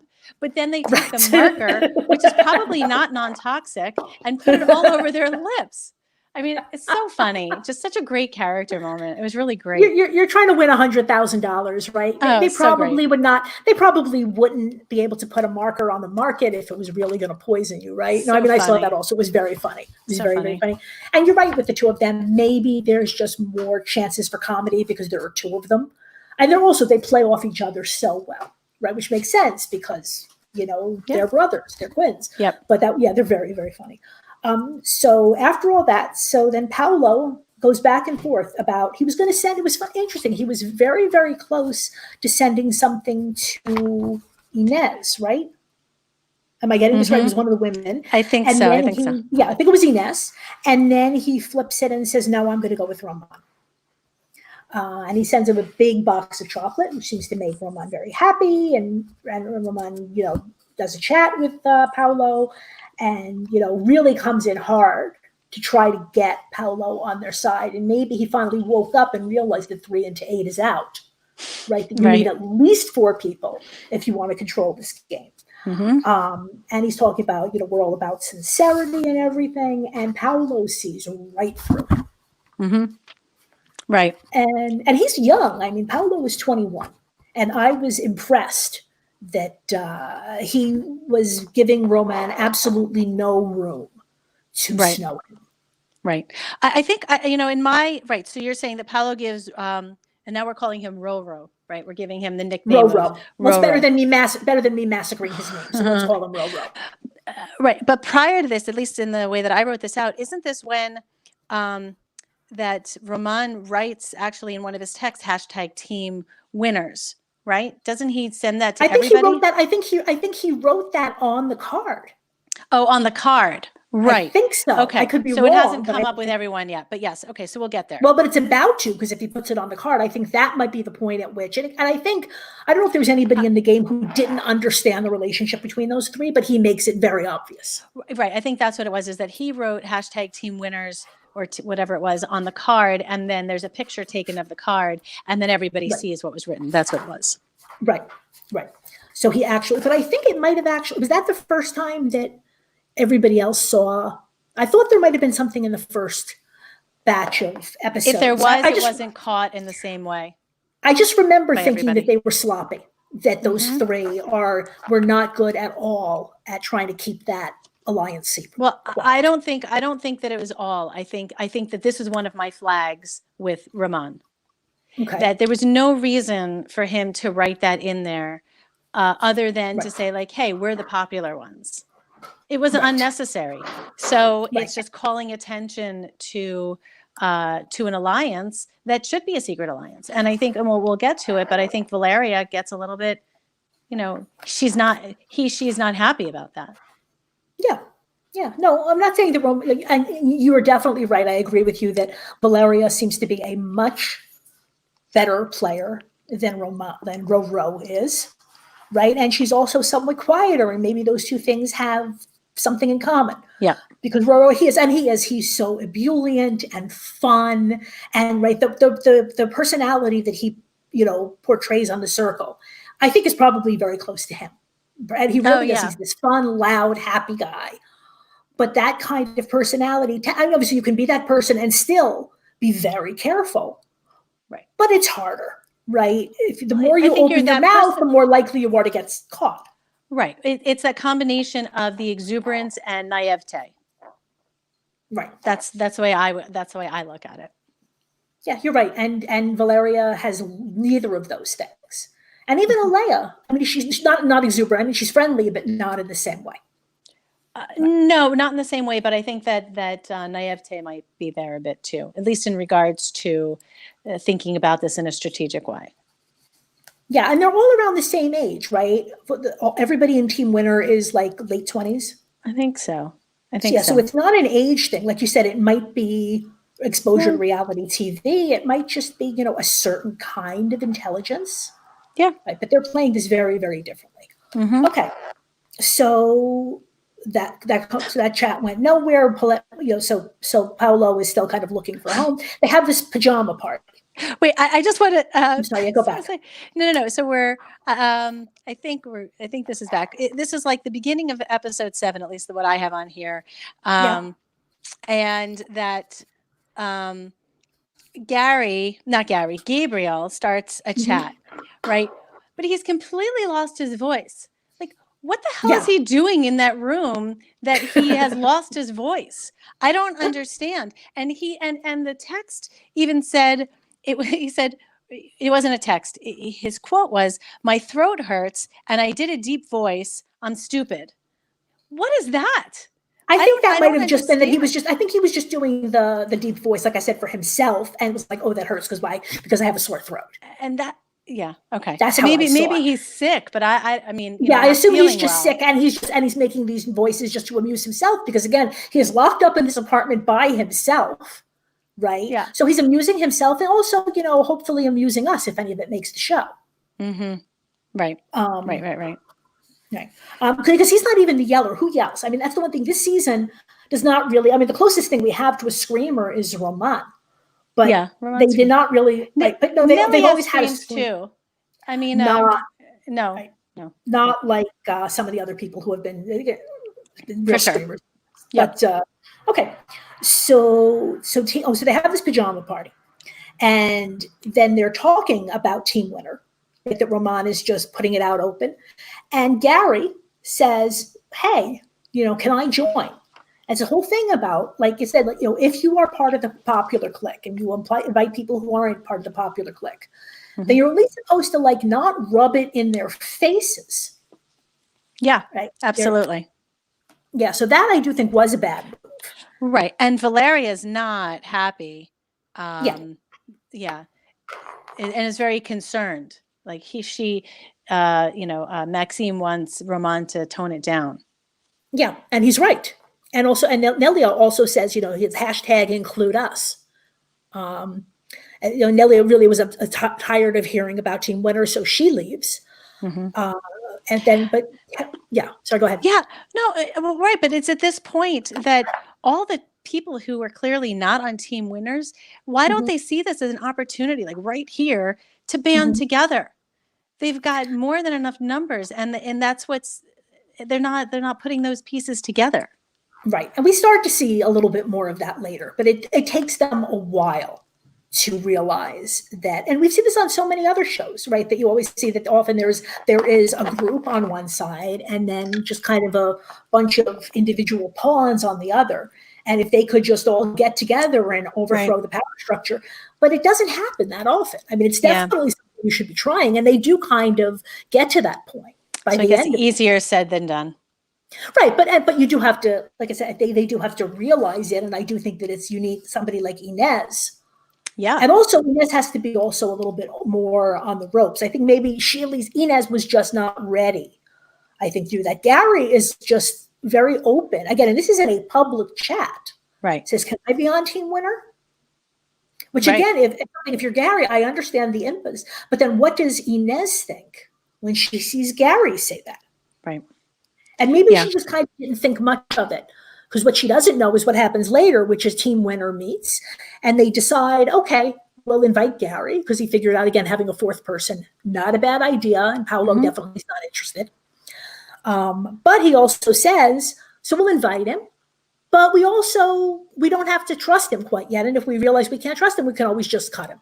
Basically, we'll pick you up, we'll use you as a number. Mm-hmm. Right. Yeah. And Gary wants safety. And that's what happened. And he drops Inez. I really think that this is the point where Inez is such a strong. I feel like she could, has the potential to be such a strong player. And if there's anybody who can pull all of these people together, it would be her. Right. But with Gary having this now in mind that he wants, safety of a clear alliance, it makes it that much more challenging. Right. But at this point, she doesn't know about this yet, but she's about to. Right. But in terms of Gary's move, so what do we think of that? Because again, the arguments on both sides are clear. On the one hand, right, you're not turning your back on an alliance is problematic. And as we're going to see with Gary, that Romain said, almost immediately, like Gary's, so easy to drop, just ready to drop his friends. Right. This is something I can't trust. But on the other hand, I understand Gary's move, because you need to be flexible in a game. And if you look at your side is losing, do you jump ship? Right. And I think that this comes back to the convention of how much did Gary and Inez or any of the non-team winners, how much of an opportunity did they have to talk before any decisions needed to be made as far as rankings go? Because if Gary was a bit more strategic minded, and did the math, and I'm not, I mean, I enjoy this strategy of these games that we all love and watch. I'm not a numbers person in general, so I get, I leave that to everyone else to explain it to me. But in this case, if Gary and Inez were able to have a conversation and say, look, here's a clear threesome. We have, how many people are in the game now still? Five? We still have 8. We still have 8. No, we still have 8 people. Right. Okay. So you have 3 and 5 5. who are not in the 3. Right. If Gary and Inez were like, look, let's grab all these people and get Team Winner out, and then we at least know we're going to get that much farther, then, and they could do it in such a way, if Gary was the type of person to think this way, that they are pulling the strings and running it in some way, then that absolutely puts Gary in a better position than jumping ship and being the 4th of Team Winners. Right. The question is, I'm not sure that Gary is. I'm not sure that Gary is ever the person who's going to run the game. I blame Inez more than I blame Gary for this, and that's not fair because they both had the opportunity. But Inez is the person who I did think before that would have woken up and said, right, that they're actually not a majority. They're behaving as if they are a majority, but we can overthrow them. Right. And I guess, and like what you said, there's they don't, it's hard to herd cats. And there's this clear, there's a clear ship sailing, And then there are these other people who are kind of in their own lifeboats. So security wise, it feels a lot better from Gary's perspective. And it's probably there's not a lot of time to decide what he's going to do, to say, I want to go into the ship. That feels more, I totally understand that. It's much more risky to do the other. It might be more, that with more risk comes more reward, but it just depends on how risk averse or not you are. Well, so which one are you saying is more risky? It's more risky to flip, or it's more risky to pull together the underdogs? I think it's more of an unknown to try to pull together the underdogs in this situation where communication is challenging. If they're all on a beach together and you can clearly see, here are these three and here's the five of us, and we can talk and say, here's what we're going to do, at the very least you're going to be, I don't know, at the very least you're going to come out the same, but you have a much better chance of coming out better, I think, if you're with the five. But without that type of clear communication, you go with the ship that's clearly available. That's a really interesting point, though, is that if you were all playing Survivor on the beach, right, it would be easier to maybe it's just easier to count heads. And also they're not voting people out. Does that make a difference? Or is it just, this is just the whole reality thing, reality TV trope of, like I said, do you flip? When do you flip? When do you not flip? What are the alternatives to flipping? Yeah, no, I think if you're on a beach and barring any, funky twists or, or idols or anything like that, if everyone's same, like they are on a level playing field here, then you see the five, you see the three, it seems like a no-brainer. You have the five, you have room to play with the next vote. But with the lack of with anything other than text, you don't have any nonverbals, you don't have any sense. Look, if you were on the beach with five people and they weren't people who could manipulate their nonverbals very well, which most people can't, then you could tell or you'd at least get a sense, rightly or wrongly, if someone was with you or not with you. So then you can make the determination of, well, is it more risky to go with these other three who seem like a solid deal, or with these five, but three of the five really haven't looked me in the eye today and are barely talking to me. So how much safer is that really? But you don't have that here. Right. And so but that is interesting in terms of how that is going to affect the game. Just the fact that this is not Survivor and it's not Big Brother. And yes, you can bring certain things in from these shows, but like you said, the fact of the lack of complete lack of nonverbals, how does that change? Does it make it more likely that somebody's going to want to play it safe? And then what do you think so? Right. Yeah. So we get to the ratings, right? Again, Paolo can't be rated. Now Team Winner decides again. And so Gary's tenure on Team Winner was about 10 minutes, as far as I can tell, right? He just says Gary can't be trusted because he turned on Ines. Was the step even necessary, right? But I guess he didn't say, don't want to say no to Gary. You bring him in, you boot him out. So ratings, again, number 7 is Valeria. 4 is Romain and Gary tied. 3 is Gabrielle. And then the 2 influencers are going to be Ines and Elea. So, and they discuss, and not surprisingly, it comes down basically in the end to Gary and Elea. Right? Ines would have liked to get Valeria out. There was no way that was going to happen. I don't know to what extent Ines is aware. But again, Team Winner should have probably given her a sense. Right? Where's Gabriel in this conversation? Well, that's always a question. Where is Gabriel in general? Why not throw out? I mean, this is the clear, like, okay, let's throw out the swing vote, right?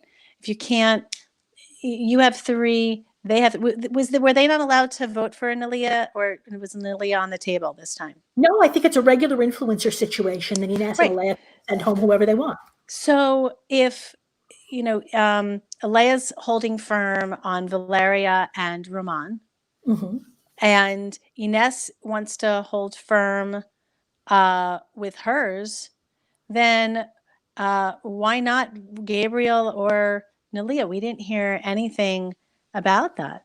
Well, It would they might have. actually, Nalia we heard. We didn't hear a lot of Gabriel. And maybe they would have gotten there because it did look like it was just going to be, like you said, just a roadblock, right? That Team Winner is not going to vote out each other and Team Habibi is not going to vote out each other until until Alea tells Ines. And so two questions. A question about Alea's decision to tell Ines about what Gary was doing. And then I was also kind of surprised that Ines, and again, based on the version of it that we see, kind of instantly accepts that Gary has flipped and she can't trust him. I mean, if I was in the influencer chat with somebody from the other alliance, right, and somebody from the other alliance says, oh, by the way, you're number one, he's flipped on you. He's part of our alliance now. I mean, that's really scary to hear. right. But the fact that, but shouldn't you be a little bit more guarded about accepting that as fact? Or in this case, given that with Gary, the whole thing about, he said, can I join Team Winner? That made it easier for Ines to accept that she had been flipped. Right. So again, this kind of goes to this, the infancy of the game, or the people who have maybe seen these types of games where why just trust someone? And there's not even a, well, on this hand, maybe she's telling me because of this, but on this hand, maybe she's telling me because of this. We don't even see anything of that. It was just, Alea told her and she just accepted it. Right. So, that was what I was reacting to. Yeah, no, I know. And so it is a question mark as to why she would just believe her without questioning it at all. I mean, clearly she has motive. I would argue that it's in Alea's best interest to push for Gabriel if he's because if Gary has already said that he was going to be part of them, and Ines doesn't even know that, then Gary's another number for them as far as Alea knows at this point in the game. No, but hadn't they already decided, the three of them had already discussed the fact that given that Gary was so willing to flip on Ines, that they just said, or at least Roro definitely believed, we just can't trust him. Yeah, right. But I'm saying that right, it's hard. I feel like they could have used him as a pawn and held on to him for like another vote. Right, and that's more what I was expecting. Right, the fact that they kind of take him in and immediately kick him out. Right. The only thing, I think that it was sort of this deal where maybe I think that what comes out when just slightly later is that in Gary's mind, it was that they were taking him in with the understanding that they were also going to, save and stay away from Ines. And I guess was it just Ines at that point? Maybe Gabriel. Yeah, I mean, Cedric's gone. Cedric's gone, so it's really just Ines. But why would they keep that agreement? I don't know. Yeah, I don't know. It is curious as to why she didn't question it more. Right. But so Gary goes home, and he goes to meet Ines. Now he blames Roma. Now this was a very sweet meeting, and it could have been. I thought it might be fireworks, but it wasn't. So Gary, I feel like maybe because I never thought that he was a strategic mastermind. My reaction to him overall is still positive. He made an understandable choice, and we already went through this. Did he do the right thing? But but at least he tried. At least he realized that he was in a tough spot, right? He tried to do something to change it. It didn't work out. That happens. Now, when he meets with Ines, though, he takes absolutely no ownership of any of that, right? He just says they manipulated, confused or clueless. They manipulated me, and they manipulated too, right? They told, right, and I think he even admits he didn't lie and say I never agreed to join them, and maybe that would not have worked because again, part of it happened in public. But that he was just like, these are horrible people. They manipulated me. They voted me out. And he tells to protect. He's the one who tells her to protect Gabriel, take Paolo under her wing, and bring in Alea. Right. And again, you're right. I thought this was a move that Ines was going to make. It was a move that Ines should have made a while ago. Mm-hmm. And it is interesting that Gary is the one who tells her to do it. Right. Right. No, I know. I actually also had written down. Yeah, please. I think that in the time between, I think that there's another like chat. Maybe this is with like what do they call it? The at-risk chat. Yeah, I think at-risk chat. that I think this is when Roman he says, "What do we?" He asks like, "What do we have to lose?" And I think that was it at this point that right, this is what it was. So he says, what do I have to lose?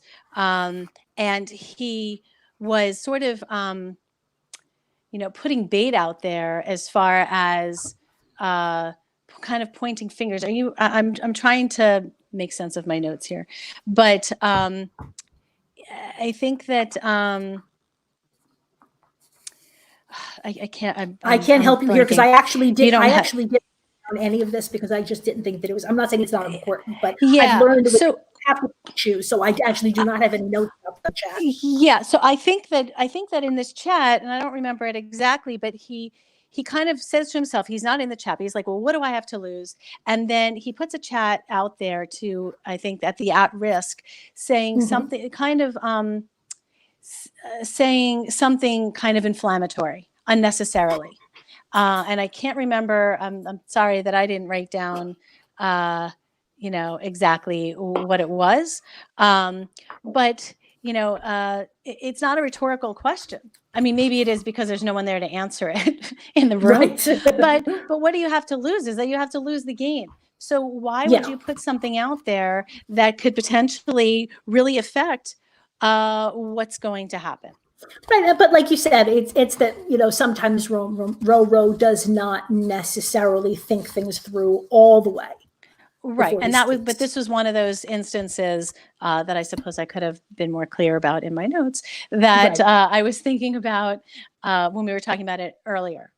Right. And I understand, but like I said, look, I'm not saying that Ro is the perfect player. Clearly, he's not. And you've convinced me, and again, going through my notes, that I do definitely think that Valeria is stronger. Not just even strategically, but even socially, in the sense that she thinks before she speaks. Right. I think that maybe the only positive, what I wrote is that the only positive, if Roman can survive this, is that people will see it as his move, and not that Gary being voted out was Roman's move. When we talk about like resume, even though it was really Valeria that put the ball in motion. She's sort of pulling. Maxime is the one who's kind of pulling the strings. It was Maxime that made the that made the suggestion to pull Gary in, and that Roman should go and do that. Right. No, I hear you.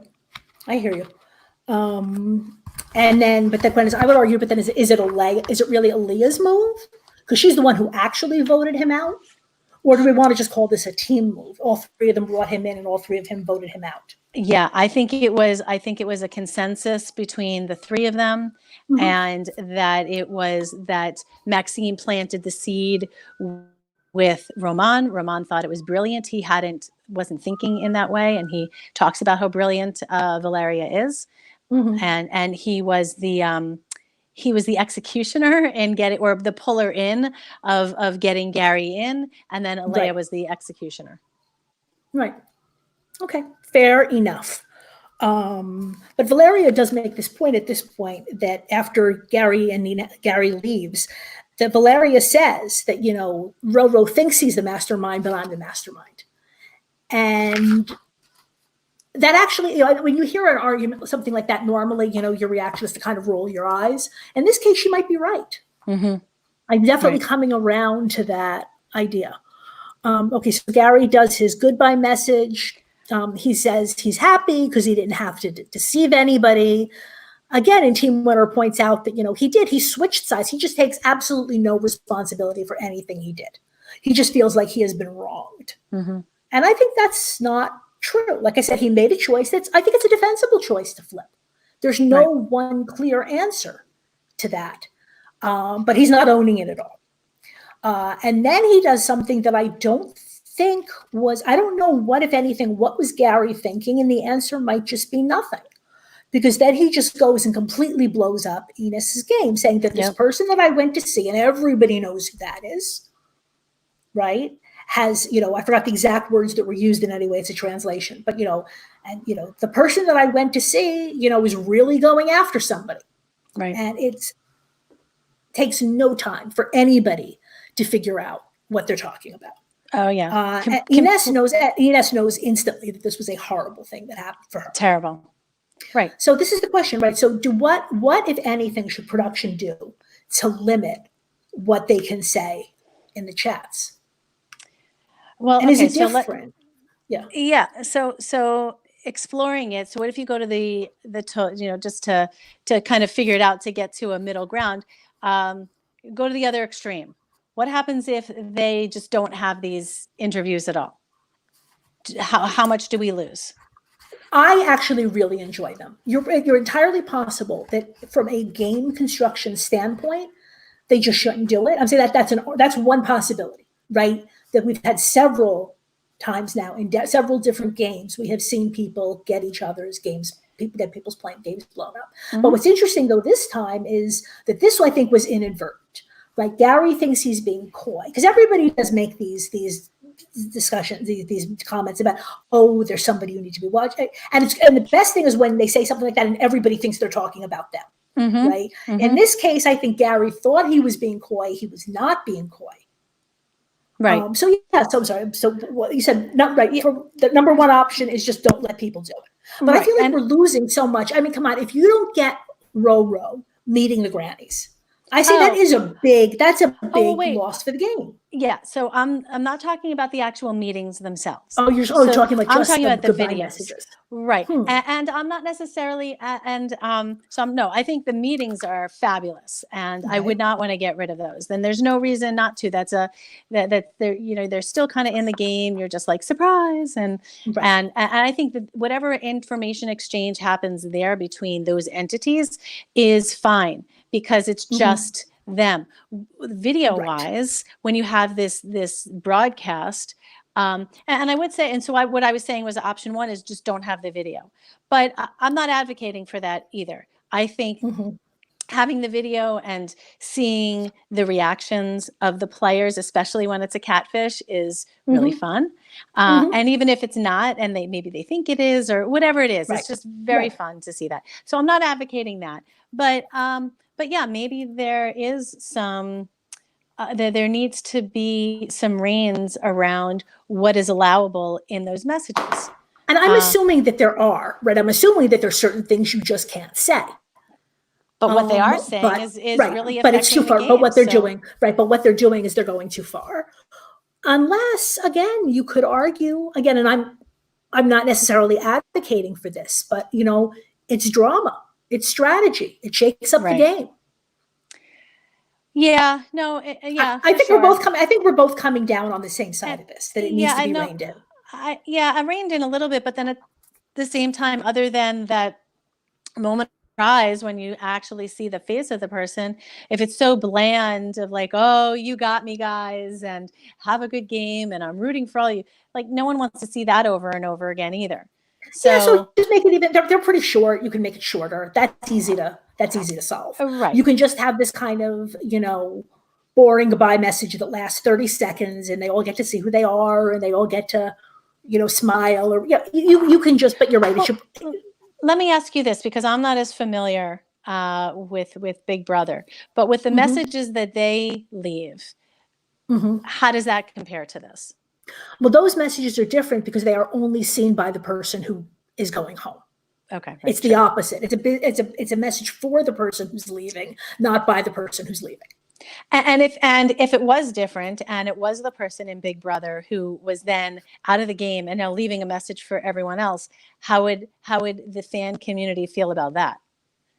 If what's happening in the circle was being used in Big Brother. and it was ruining other people's games. Yeah. How would people feel I about mean, that that? would certainly be the same thing. It's one of those things that you always have to make a decision, I guess, as production about that balancing. Basically, I would argue balancing good TV and fairness. Right. Because good TV is great. You always want people blowing up each other's games. But then at some point, does it stop being fair? And maybe the answer is it is. Maybe the answer is, and maybe what you need to do, maybe what Ines didn't realize, and maybe now people will realize, is one of the things you need to do in that meeting is talk about what you're going to say in that goodbye messages. If you're allowed to. Right. Right. And I think they seem to be able to talk. Right. Talk, they seem to be able to talk pretty freely. So just say, hey, exactly. And I'm sure that Ines didn't even occur to Ines that Gary was going to blow up his game because I don't think Gary was trying to blow up her game. Mm-mm. But you could certainly have it. You could I'm just saying another option. One option would be clarify the rules. Another option would be people can say whatever they want. So you better craft that message together. Mm-hmm. And Gary could have done the same thing, but just said something. And the answer is you just say something very vague. But that's fine. That's fine. And if somebody doesn't do that and somebody doesn't do the work and doesn't sit down with this person and say, I want to make sure that you don't blow up my game, then it's bad gameplay and it's your fault. Right.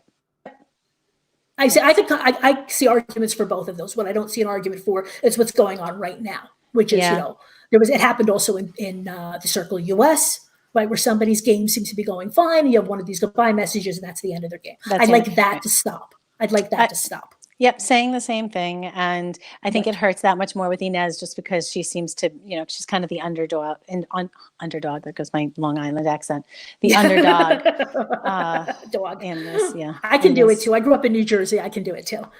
But so I spent a lot of time trying to get rid of my Long Island accent. It comes back with certain words. It took me a long time to stop saying water. But what's interesting, though, with what happened with Ines is that this seems to be what finally got her. She says Roman calls her the Trojan horse, and I don't think that analogy works. But Ines says, I need to plan a suicide mission. I'm going to grab everybody else and try to openly bring them down. Yeah. So at least this finally woke her up and got her to start playing the game. But I think we both agree she should have done it a long time ago. And also, if she'd done it then, she'd done it when she still had Gary. Right. She would have been much more successful. Now she's dealing with, 3 people who are going to either that she doesn't know very well, or they don't seem to have much strategic acumen, or they're just random. Yep. Like you want to talk about trying to herd cats, right? Trying to get Gabriel and Nelia to do what you want is not going to be easy, right? Let's not talk about this as, she should have just done this. It's not necessarily easy, but it should have been done, and at least it's happening now. Attempted. Yeah, at least they're attempting it.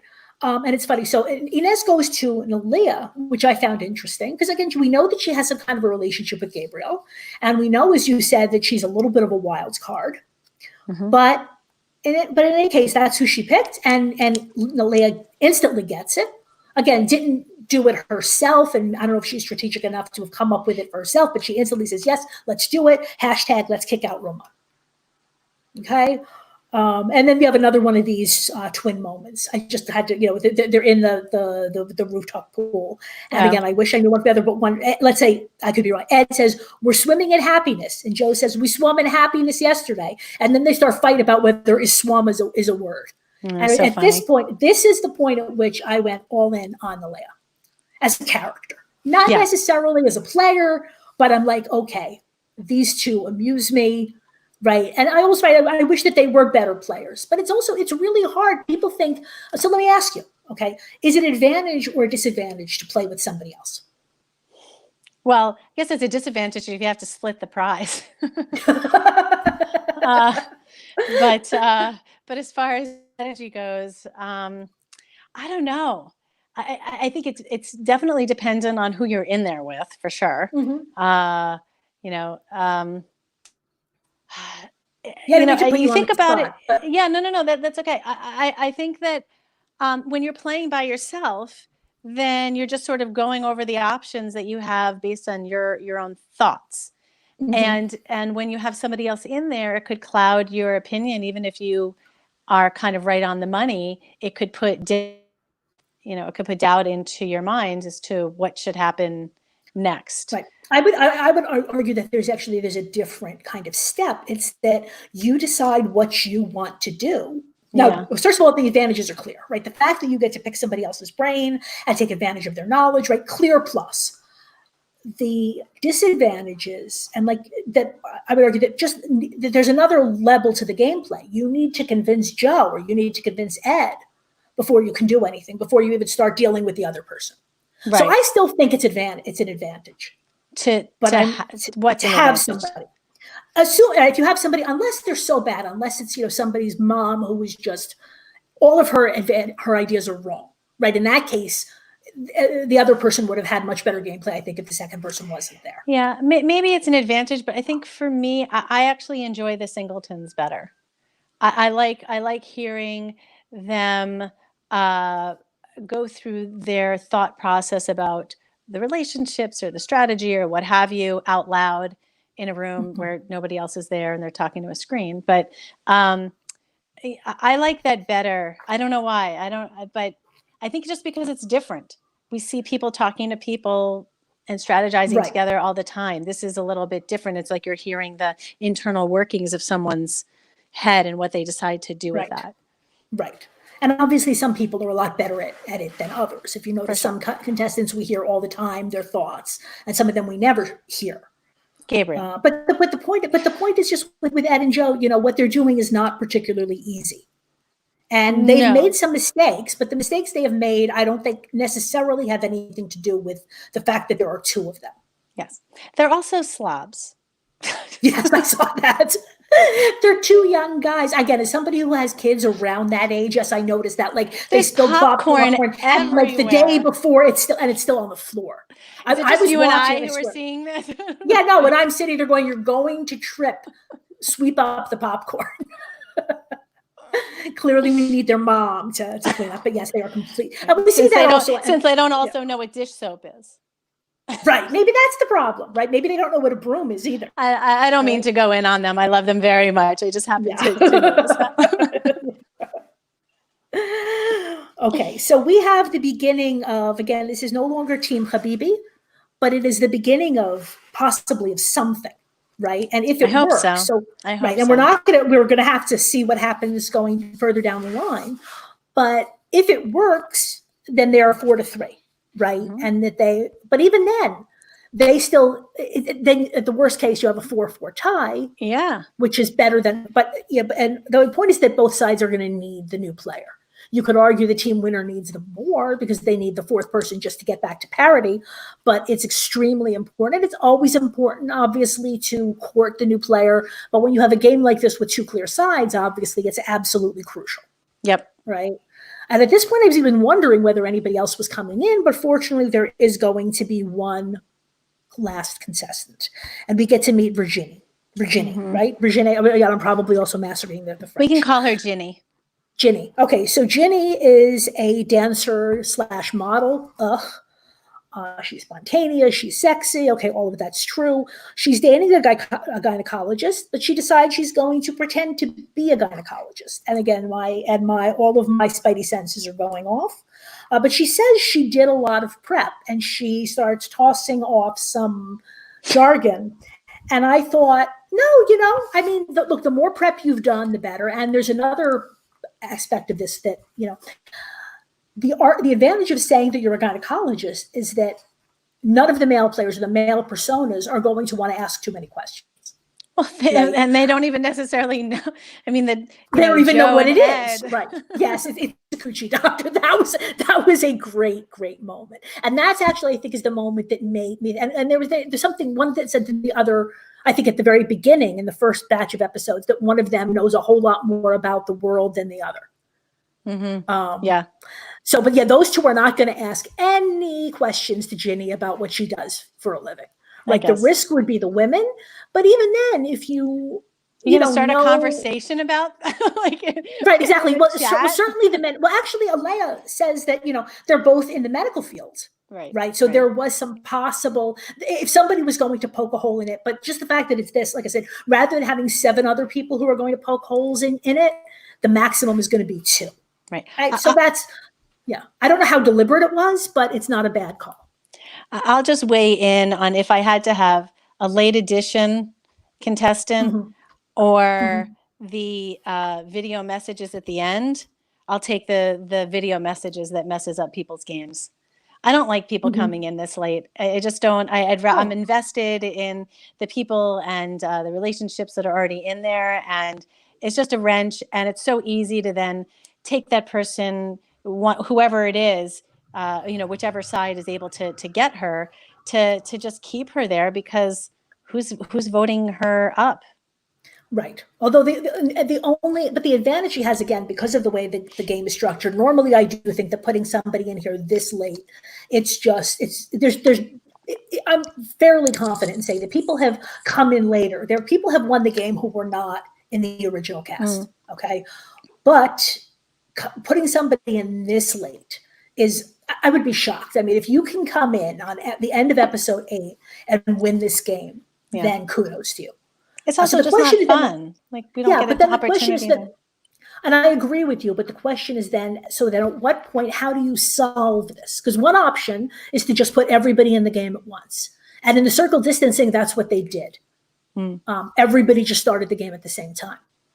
But The, there are reasons for storytelling reasons and other reasons why they want to keep I putting guess so. players in. So it's just that they shouldn't do it that late, or would you prefer that they just not do it at all and they start with 12 or 15 Or you have people and that's it? you have a slightly shorter game. No? Well, not even a shorter game because it would be the same problem. I mean, like let's say we don't put in Ginny Yeah. and you just make it 10 or 11 episodes, then you still have the problem that the last person is still disadvantaged. I would say that if you're going to try to put people in later, I would put it like half to 2/3 of the way through the game, it stops. Yeah, no, that's fine, right? Because you have enough time to integrate. Right. I would even say this half. Stop at yeah. half and give me lots of content, right? All the time that you would take interviewing to introduce that last contestant or two, Mm-hmm. just show me more of the actual game. Yep. I can live with that. Right. Thank Right. you. You can get that done. But she is trying. Jenny is going to do her best. And this is a cute way that I feel like that they brought her in. I wish she weren't here, nothing against her, but it is too late. But the way that they did this, I found interesting. That they do this cake decorating contest to make the effigy of Ginny, who they haven't met yet. So they get this cake decorating kit, right? They have to make a cake that looks like her. Then they're going to take a picture, and then that they're all going to, right? The real game of this, of course, is to get her on your team. Right. And because they would say that the winner gets to share the cake with Ginny and anybody else they want to. Uh-huh. And I don't think that this was actually, they did do cake decorating in a different game, but I don't remember if that part, I wonder if that was even a late addition. I think it's fine. But that, you get to court Ginny by making a cake that looks like her, and then you get to share it with her and other people. Yep. So this was fun, right? And what we learn is that it is hard to work with fondant. Yes. Some very funny moments for sure. Yeah. For sure. I've not. Have you ever played around with fondant? Once, and that was enough. Yeah. It's difficult to work with. I have not. I never got that far. I definitely have decorated cakes to the point of exhaustion of my hand, making stars, a million stars in different colors, right. And enjoy doing that. A number of years ago. I was surprised that they gave fondant, and again, maybe because they're French, but fondant is hard to work with. You could just give them like a blank frosted cake and give them a bunch of these little gel pens. I think that was kind of the fun of it. What was the equivalent? There was sort of a similar task that they had. What was it in the U.S. version where they had to do something? Didn't they also decorate cakes? Food was right. It was like it was the U.S. version, and was there a rainbow, or maybe Chris just put a rainbow? I don't remember, but there was something similar, and I think it provides some really funny moments because it is so difficult. Oh yeah, no, it's great. It's very fun, and especially like I said, by getting them fondant, because if they had just given them a regular ice cake, like I said, it's still difficult to make a picture. But like you said, they're really setting them. They want some horrible cakes, and they got some, and especially even Ro. And it's true, he is not a pastry chef; he is a baker, and that is a different thing. But it is still kind of surprising just how bad his cake is. Yeah. It was very fun. It was very Yeah. fun. And Alea's and what was it, Paolo's also, but Alea's cake was great. Yeah. Very artistic. Yeah. Yeah. Inez, not so much. And Elea, it's true. Gabriel said she bitch slapped everybody else. And I think that is a good, way to put it. She was just a clear winner. They tried to make it look like she was thinking between Paolo and Elea. And Paolo's was interesting, but I think it was just kind of clear that Elea was going to be the winner here. Yeah. And it really was. It was a very important win, too. Oh, yeah. No, I was going to say the fact that they kind of, go back and forth. Is it going to be Elea or is this going to be Paolo? As we will see, but not surprisingly, given everything we talked about, this is really kind of a real important inflection point in the game. Whichever side gets Ginny, it seems is going to be very, very important. Because if she had picked Paolo and Paolo had brought in everybody else, right, then we might have seen a real 5-3. Yeah. And then a Pagonging. Yeah. Right. So from that standpoint, maybe from that standpoint, maybe it's not good, right, for the TV product. Some people do puzzles. Some people do puzzles to prepare. Other people now need to make cakes. Yes. In the future. I will certainly be practicing my handwriting if I ever get on the show because like I said, completely illegible. But they pick Aaliyah. So anything else just before we get to this last little bit? They all share the cake together. Everybody else is sick of Team Winner, right? The other four, they finally do chat. They say they try to bring Virginia in, and then it's a question for Ginny, right? What do you do at this point? And I think we might have already addressed it. What do you do when you're brought in so late? You never say no to an alliance, right? Right. Yeah, I guess yeah. No, go ahead. Go ahead. No, I was just, you go ahead. Well, at this point, they do, let's see, they start a chat, right? That Nalia says that they need Paolo and Ines, and they start a chat, right? And Paolo talks about... But they didn't invite Gabriel. That's what I was going to say. Yeah. That's what I was going to say. That's my question mark. This whole time. It's just, I don't understand. And clearly they don't either. I mean, I think that's the issue. No one knows where he stands. And you could say you could be a floater, but if at some point you don't put out there where it is you want to be, you're just going to be a pawn. So it depends on what your goals are for the game. If you're in it to win it, then you got to pick a side and say something at some point. But if you're there for the experience and it doesn't matter and, whatever, then but see, it's frustrating. It's frustrating. I think we just have a different idea of floaters games because yes, obviously at some point you need to pick a side, but I am an advocate of the idea of putting it off for as little as possible. Right. At some point you're going to have to, and I think Gabriel had to make that decision, right? When he was the final vote. Right. But we don't see anything of that with Gabriel. And we've talked about this a couple of times. We've seen him make pizza with bread. We've seen him do a card tower. We've seen him eat other things, and we've seen him eat even more things that's cute and I suppose, but it's not helping us understand where he stands. I assume that if he were giving them anything strategic, we would have seen it. Yeah. Right. So they announced now that Virginia is the last contestant, and they let us know that they're going to be, different rules. And then they said at the very end, that there's going to be a super influencer. Now, I don't know if the people in the game know yet what it means. They don't explain it. But for those of us who have seen other seasons of The Circle, super influencer is that it's not the top two, it's the top one. And they make the decision alone, anonymously, unless they want to share it. And then they make that decision by themselves. Right. And like I said, and they never, they can choose or not choose to share. So that is what we are coming up on in episode 9. So my question is that, so if you are not team winner, if you're on everybody else, and obviously Ginny is, she's still new, so she doesn't know what the social dynamics have been to this point. But let's hypothetically, right? If Inez, because I see her as the leader here. If she's able to rally the troops, and if she was allowed to have a group chat with everybody there, right, against the three, then what's the and this is where I struggle with trying to figure this out, but I guess strategy wise, to make sure that none of the three end up in those top spots, what do? Do you does everybody just rank them super low, and then there's no way any of them can get up there?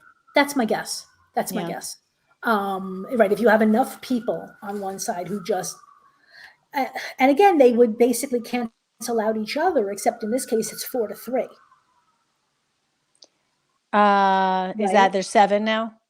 There's 7 because Ginny does not vote. Ginny doesn't vote either. I know she couldn't be voted out, but she doesn't even vote. Oh, wait, or maybe does she vote? That's a good question. Maybe she does vote. And then if she does she vote as team winner? Well, that's what I'm saying. Like, we don't, she doesn't. They didn't make that clear to us or not, but what they've done in the past is, you're right, people, they can't be voted for, but they do vote. Yes. Okay. So assuming that she can vote, and let's say she doesn't know enough, or, right now she's only been courted by team winner. So the probability is that she would be voting with them, even though we don't really have the information, but just hypothetically, if she was going to vote with this other side, and if they all just ranked regardless of what the other rankings were, if they were to rank Roman, Aaliyah, and Valeria bottom 3, then there's no way that any of them could rise to the top, right? Well, but if both sides are doing the same thing to each other, right? Even then, obviously, somebody has to come in number 1. Right, but is there a way to, if you were all there in person and trying to figure this out, is there a way to guarantee, having the numbers, is there a way to guarantee that one of those 3 does not end up in that top spot? Well, again, especially if there's another 5 who are all talking openly, then absolutely you can do it. Right. It's like, okay, we want them to come in 5, 6, and 7. Right. So I'm going to vote. I'm going to do this. I'm going to vote, row 5, Aaliyah 6, Valeria 7. You do the opposite. Right. And you then yes, it would absolutely work. But if we have a situation, it's 4-4, but also neither side is that locked in the sense that team winner doesn't have Ginny. Right. We don't know to what extent they were able to discuss with her the ratings. And it's not team Habibi, but the rest, again, they're probably smart enough to know that you want to rank them low, but unless they have this conversation, we haven't seen this kind of coordination yet. Right. And I don't think we ever really got a resolution with Paolo. I don't think that it wasn't made very clear as to what happened with him and team winners. He talked to the audience about his very strong opinions about team winners and all that jazz, but within the alliance, I don't think in chat he made it clear, I don't think, to them. Right. Yeah. Although at this point, at least, well, that's right. So, yes, that's right. Paolo hasn't actually spoken to any, at least that we've seen. Right. And actually, it's probably good that they can't figure it out, because otherwise we would just be looking at a straight padonging at the end. Right. Yeah. Right? So maybe it's better that we kind of don't know. So anything else through these 4 episodes that you feel we should touch on that we didn't talk after over 2 hours? I would hope that we touched on a lot, but is there anything else we want to say? I think I'm good. This has been great. Okay, so then let me just plug a couple of things, and then we'll get out of here. So coming up on Survivor NSFW, the regular free side of NSFW, we will have Johnny Fairplay and Matt Bischoff playing the new episode of Winners at War this coming Wednesday at 9:05 Eastern, immediately after the episode. However, if you become a patron of Survivor NSFW, you get access to a private Facebook group, and you get several extra podcasts a week, including Castaway Watch-alongs, a weekly Q&A, at which point Johnny and Matt will answer pretty much anything. And other episodes we've had recently, like the top 10 good guy wrestlers with Disco Inferno from the NWO. Also, Johnny has interviewed both Flick and Luke from Australian Survivor. And I think both of those podcasts are up. If not, they will be soon. You can find all of this at youtube.com/SurvivorNSFW is our YouTube channel. And if you are interested in Patreon or anything else about us, you want to go to www.johnnyfairplay.com. Also, as I'm sure if you are a listener, I think you understand that t-shirts are a huge part of our corporate culture here. I did not bring one to wave, which I usually do. But if you buy those tickets, those t-shirts are also available at johnnyfairplay.com. And if you buy a t-shirt, you get a phone call with Johnny Fairplay. And that's how I got started. It's a real thing. He really calls you. It is not a 30-second pro forma. Hey, thanks for the t-shirt. He really wants to meet you. He really wants to find out what makes you tick.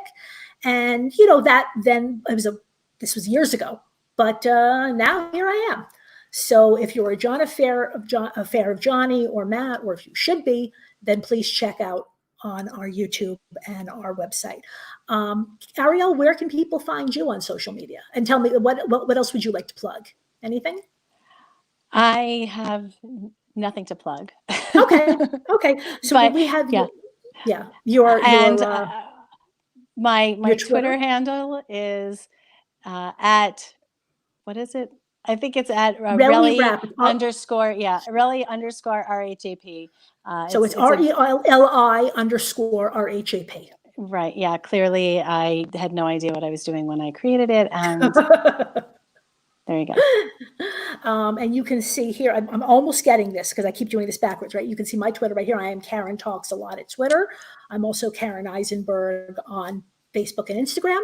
I'd like to join all of you for staying with us for this very long but informative podcast. So everybody, please stay safe, stay healthy, and we are looking forward to seeing you next time.